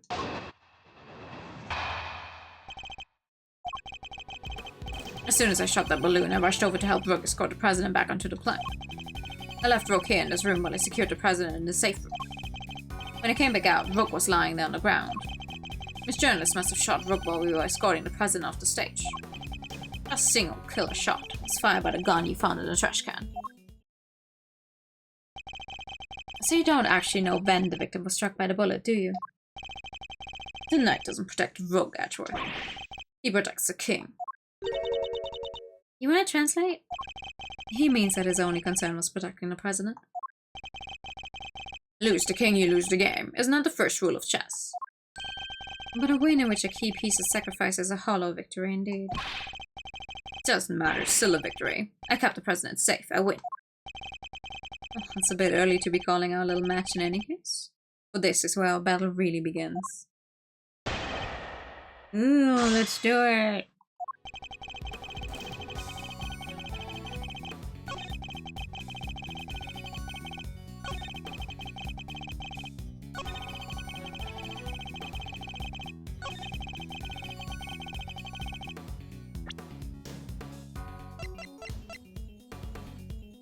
There's 2 spent bullets in this one.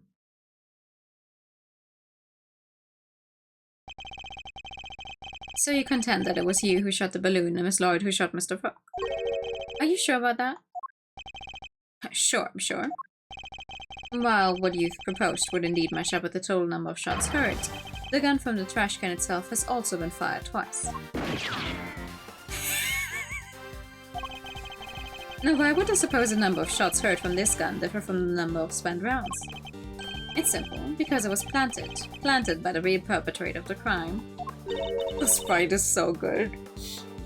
Somebody faked the evidence. Yes, and if you think about it, the reason for doing so is obvious.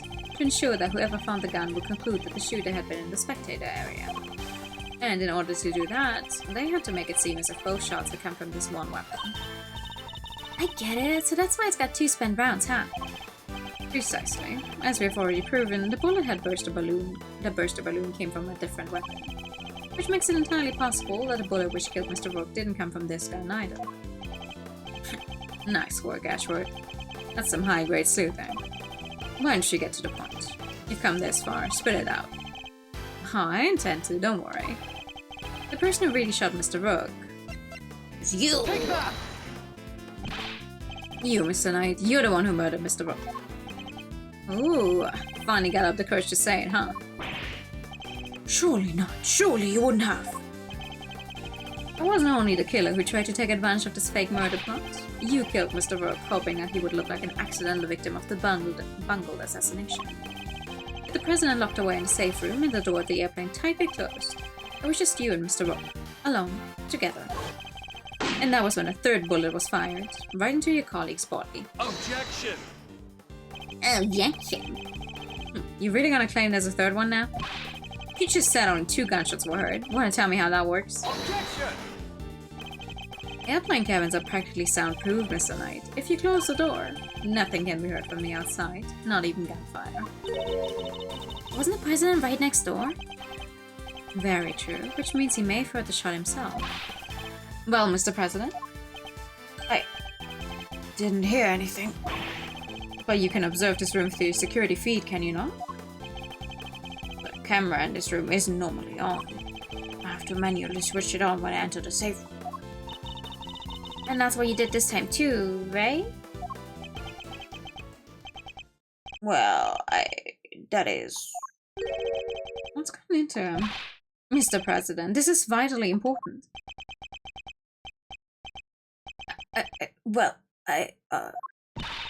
Please, President Wang. Fine, I was busy hiding under the bed covering my ears. But even though you knew the whole thing wasn't real? Yes, because I hate the sound of guns. Just the slightest hint of the awful noise and it's just too much.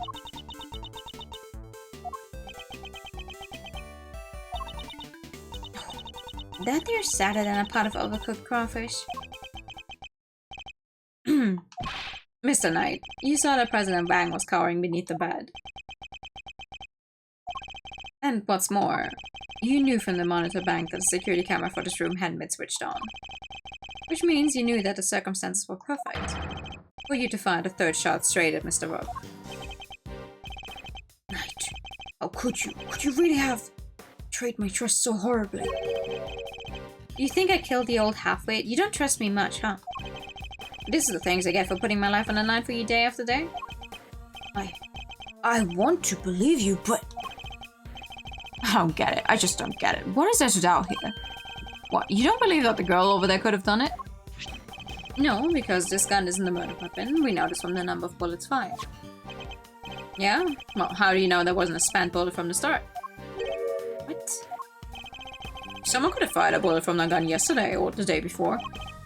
Then today another bullet. The bullet that hit Rook. That's pure speculation, pal, and you know it. Maybe. But can you prove it's not true? Not with any certainty, no. You're nothing without conclusive proof, so come on. A single piece of evidence straight through my heart. I dare you. Well, what are you waiting for? There must be something, wasn't there, Mr. Ashworth? If you can prove it, Tabby's... These ruffles. I messed up, I know I did. Should never have done what I did, not even for a scoop. A murder? Nah, that ain't me. Ain't a murder's bone in my body. Conclusive proof. If only I could prove that Knight's gun is the murder weapon. Perhaps I can. Bullet that burst a balloon you might have a scrap of a bullet. If you had the bullet that killed Mr. Rook, forensic could tell us which gun it was fired from. No proof, no case. End of conversation. Objection! Hold it right there. What now? You're not about to claim you do have proof. Of course I do. This ought to be good. Alright, bring it on. Show me this proof of yours. The bullet that killed Mr. Rook is the key to ending our little game. Very well, my conclusive evidence is not in my possession. Not currently in my possession. Alright then, thanks for playing, fools, but that's game over. However, it is here in this room. What? As we know, the bullet that killed Mr. Rook passed through his body. But where did it end his journey? Perhaps we should cast our minds back to an earlier conversation.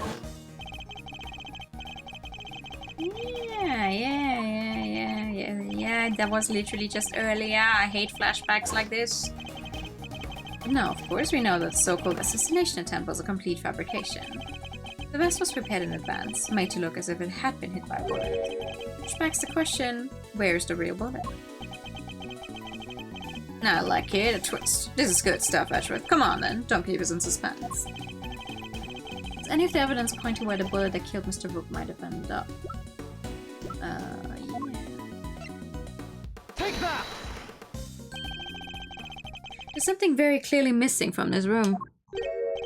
Yes, a prosecutor with some common sense. Take a look at the bank of security monitors. Oh, I see you've got on, Mr. President. Splendid.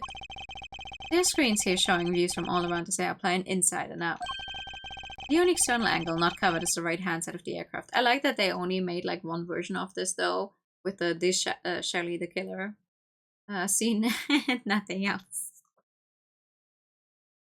The only external angle not covered is the right-hand side of the aircraft, and that's because one of the monitors is missing.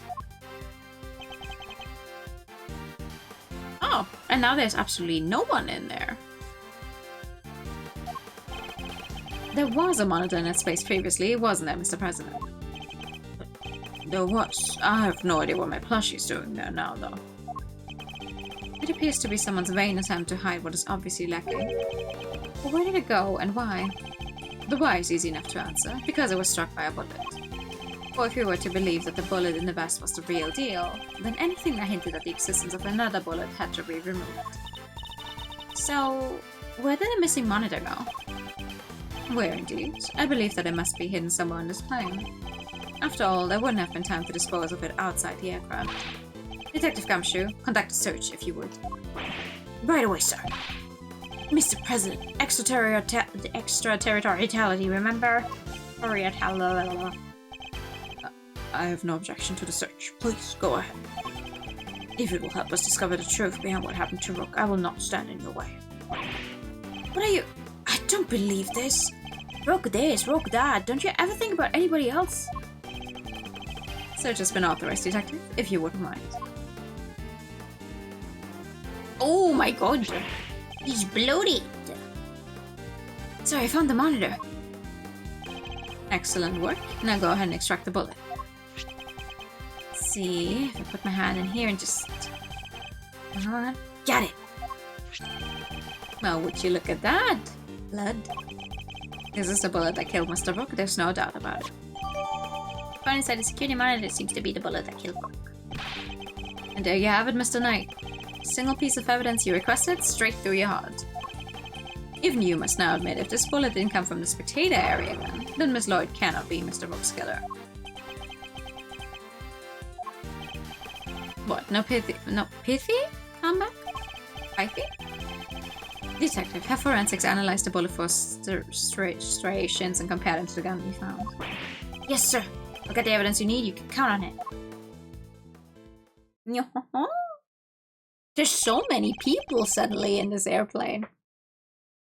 Alright, let's hear what forensics has to say. Our findings are as follows, sir. Firstly, the blood on the bullet is indeed that of the victim. Proving that it was the bullet that killed Mr. Rook. Secondly, we found Mr. Knight's fingerprints on the gun. Probably from when I handed all the evidence over to him. The key part, the striations. If they're not a match, then Miss Lloyd is in the clear.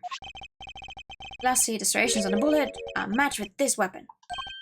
What? How could that be? No way! Oh, come on! There's no doubt about it, sir. This is the gun that fired the bullet. How? Is that something? Conclusive proof that I was right. What's the matter? You didn't think you had me backed into a corner, did you? Guess you misread the board. Because the only one backed into a corner here is you. What is wrong with this man? There's no denying it. Forensics proved that the gun and the bullet are a match. The bullet that killed Rook was fired from the gun you found in the spectator area. So who pulled the trigger? Can't have been me. I was up on stage, which leaves your little friend. The hack killed Rook, she's the murderer, and you just proved it. You move, Ashworth. But just remember two things. One, where you found that gun. And two, which gun the fatal bullet came from. How hard is it to exchange pieces of a gun?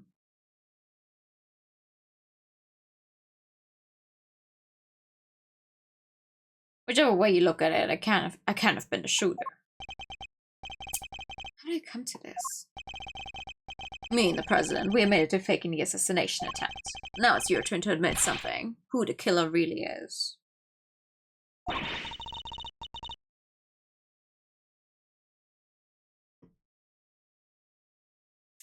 There's no way Tabby did it, is there?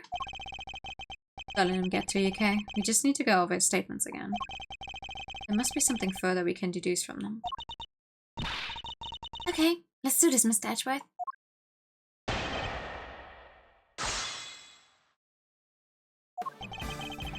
Alright. Hold it!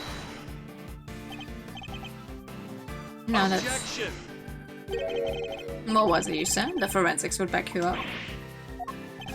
How does it feel to be shot in the chest by your own conclusive proof, huh? Not so good, I imagine.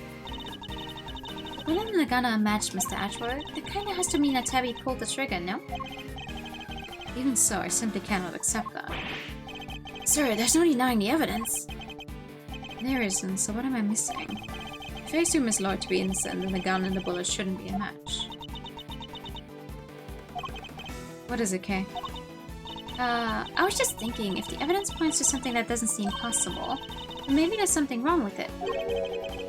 You're asking me to call the evidence into question.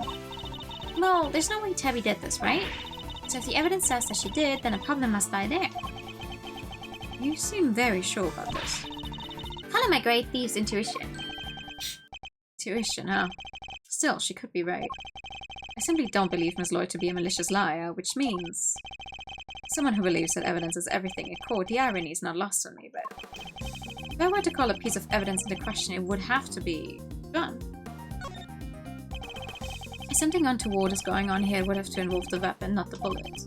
After all, we only just recovered the bullet a little while ago. Furthermore, we know that Mr. Knight had an opportunity to handle them. Yeah, remove yourself from this plane.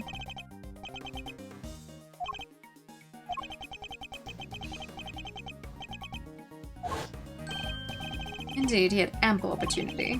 There's no doubt that this gun is the weapon that was used in the crime. Which means it must belong to... it has to be his gun, no?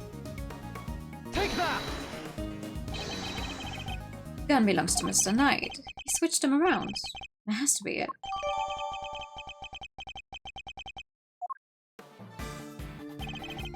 The bullet that killed Rook was fired from the gun you found. Objection! Admit it, you switched the guns, didn't you, Mr. Knight? That's why the markings matched the weapon in question. It was yours all along. An intriguing move there, Ashworth, and... you must have made the switch when I handed over the evidence. While I was busy trying to make the case for remaining on the investigation. You took the laser sight from the gun we found in the trash can, and put it on your own.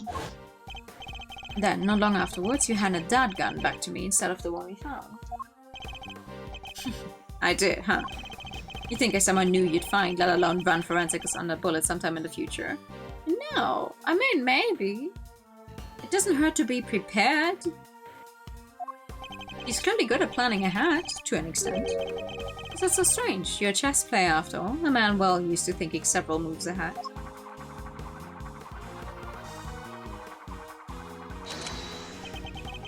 I'm flattered, but much as it pains me to admit it, you're overestimating my abilities. Besides, do you even have any proof that I made the switch?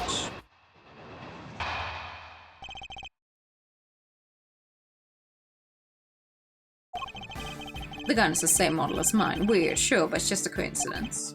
And look, there's a laser sight attached. Also, take a look at the cylinder. 2 spent bullets, just what we'd expect to see. So what proof do you have that I switched the original gun out for mine, huh? No, that's why.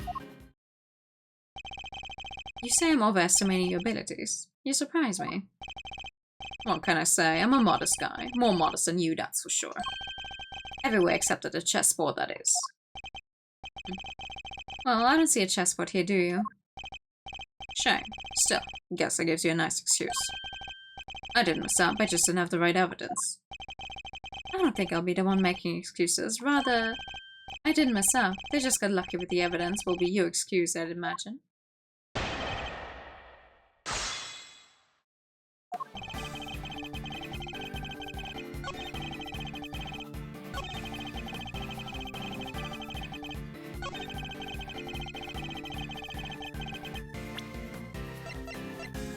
Objection!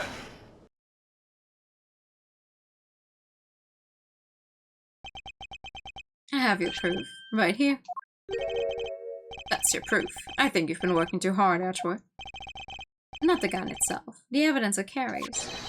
Evidence that will prove once and for all that it does in fact belong to you. I'm looking forward to this. Go ahead, make your move. What's about to come into play? The rook? The bishop? Not a pawn, surely. The evidence the gun will provide takes the form of fingerprints. Namely, your fingerprints, Mr. Knight. Objection! My prints. Of course my prints are on the gun. You handed it right to me when you gave up the evidence. How could they not be on there? Objection! What if I told you there are prints on a part of the gun that you shouldn't have touched at any point? What? Where? You can't prove that. No, but I can. There is a place where your fingerprints could never have been left if things happened as you say. Allow me to present the final piece of evidence that will bring our game to its rightful conclusion. This here.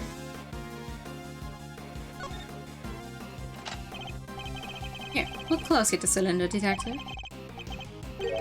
2 bullets fired, but Where are the prints we're looking for, sir? on the bullets. How am I gonna make it so it actually is going to take... Oh my god, I hope it's not gonna be as... Is that good enough? You did indeed switch the guns when I handed you the evidence. But if that were all you had done, your deception would have been easily detected. Because the number of bullets fired by each gun was different. There are 2 spent bullets in the gun we found. Yeah, but what about Mr. Knight's gun? You know that he fired 2 bullets from the stage into the balloon? And he fired another bullet into Mr. Rook, ending his life. So 3 bullets in total, plus the few odd ones he let loose and shot during a little game. And after each shot, he reloaded his gun out of habit. With his bare hands, of course. Officer, where exactly were Mr. Knight's fingerprints found? The ones you mentioned in your report. Sir, they were found on the exterior of the weapon, but also on the bullets themselves. I'm not sure they could have gotten there just from me handing you the evidence, Mr. Knight. And there we have it. Proof that you did indeed switch the guns. This gun, the one which fired the bullet that killed Mr. Rook, is yours. You are the true assassin. I Checkmate.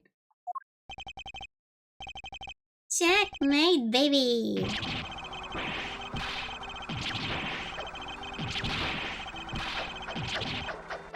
Oh. Don't hurt yourself now.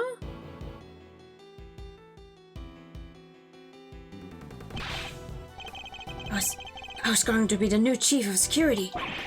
The blasted rook, if it hadn't have been for him, I would have been in charge by now. I would have been in control of the whole team.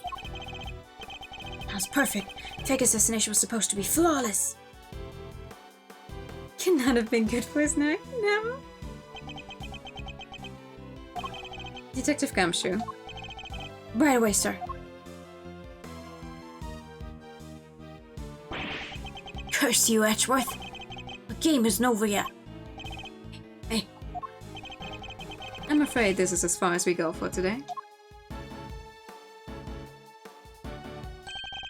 The next moves we play will be in the courtroom.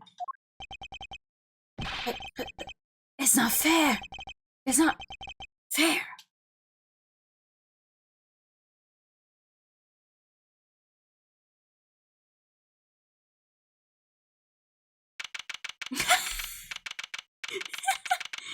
Is he just, like, holding his breath the entire time? Mr. Ashworth, oh, your debt of gratitude. You're supposed to murder within the ranks of my own personal guard. I will not soon forget that. He's suddenly very presidential again now that we're back outside the plane. So, you know, when I first proposed a fake assassination to you. You want me to handle it, not Rook? Rook refused, but I can rely on you, can't I? Of course, sir. You can count on me. I'll put together a plan that can possibly fail. Any player is part like the pawn he is. The hatred in his eyes was plain to see. He despised the poor Rook. I was not entirely comfortable moving forward with Knight in charge of our little deception. And looking back, I think he sensed my discomfort. And helped thinking it played a part in his decision to end Rook's life. Mr. President, none of this would have happened if you hadn't plotted to fake an attempt on your life. That was your crime, and it is a crime you will have to live with. You are right. I cannot. No, I'm Ashworth. I can only apologize for the part I played. There will no doubt be made to pay for my actions in one way or another. But I thank you nonetheless. You solved the riddle of Rook's demise, and for that I shall be eternally grateful. I will be here in your country for a little while longer yet. But when I have returned home, perhaps you will visit us in Shanghai. You will always be welcome. Hey. Thank you, thank you, thank you, thank you. Y'all don't know how grateful I am. All's well that ends well. Miss Lloyd, the accusation of murder made against you was of course entirely groundless. But the fact remains that you were a willing participant in a staged assassination attempt. The police will no doubt wish to speak to you about the matter. You should be aware that you may well be punished for your actions. I know, and I'm awful sorry about everything. Truly I am. I understand your desire for a scoop, but there are limits. There sure are. I got some serious thinking to do. You did it, Mr. Edgeworth. That was something else. Local prosecutor solves assassination conundrum, earns eternal gratitude of president. How's that for a headline? Hey, that there's my department. Mr. Prosecutor, how does it feel to solve such an important case? You must be over the moon. He certainly doesn't stay down for long. No comment. Dang, you're one tight-lipped son of a gun. As well I should be. This case is not over yet. It isn't. How come, sir? Because until we unravel the story behind this, the case will never be completely over. Ooh. Yeah, like, to be fair, what the actual fuck is up with this? Ella's calling card. Mr. the Killer has yet to complete his assignments. You mean he might still try to murder the president? I hope I'm wrong, but if I'm not, this could all blow up into something more sinister yet. As one would expect with the attempted assassination of a president, this was all over the news, and my preparations for Mr. Knight's trial were constantly interrupted by requests from the press. There wasn't a person in the land who didn't know about the case. Everybody was talking about it. But in the midst of the frenzy that followed, nobody noticed that this was only the first move in a game far bigger than any of us could have imagined. Ooh! Ding, da, da, ding, ding, ding, ding.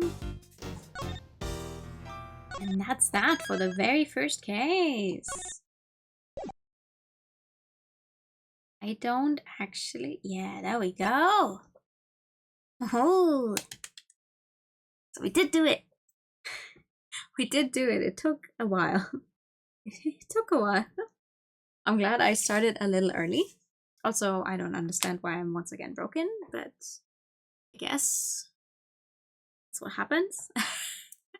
But yay! Woo! I'm glad because I didn't know how long this was going to be. I just started a little early because I had the time. I thought to myself, you know what? I might as well use it. But hey, okay, nice. That means next time we go into the second one. It's a little unfortunate that there's no music playing right now, but I guess I'll just turn on my own music then, because this is the end of the stream anyway. Thank you so much for coming by tonight.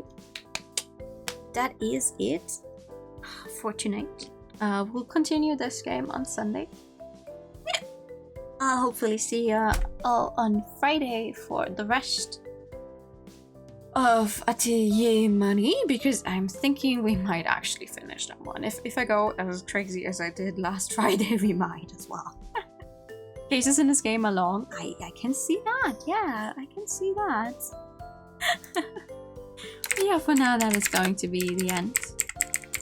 Thank you for the pad and thank you for coming. I'm going to send you guys over to Sally because I haven't had a chance To go raid her in quite a while.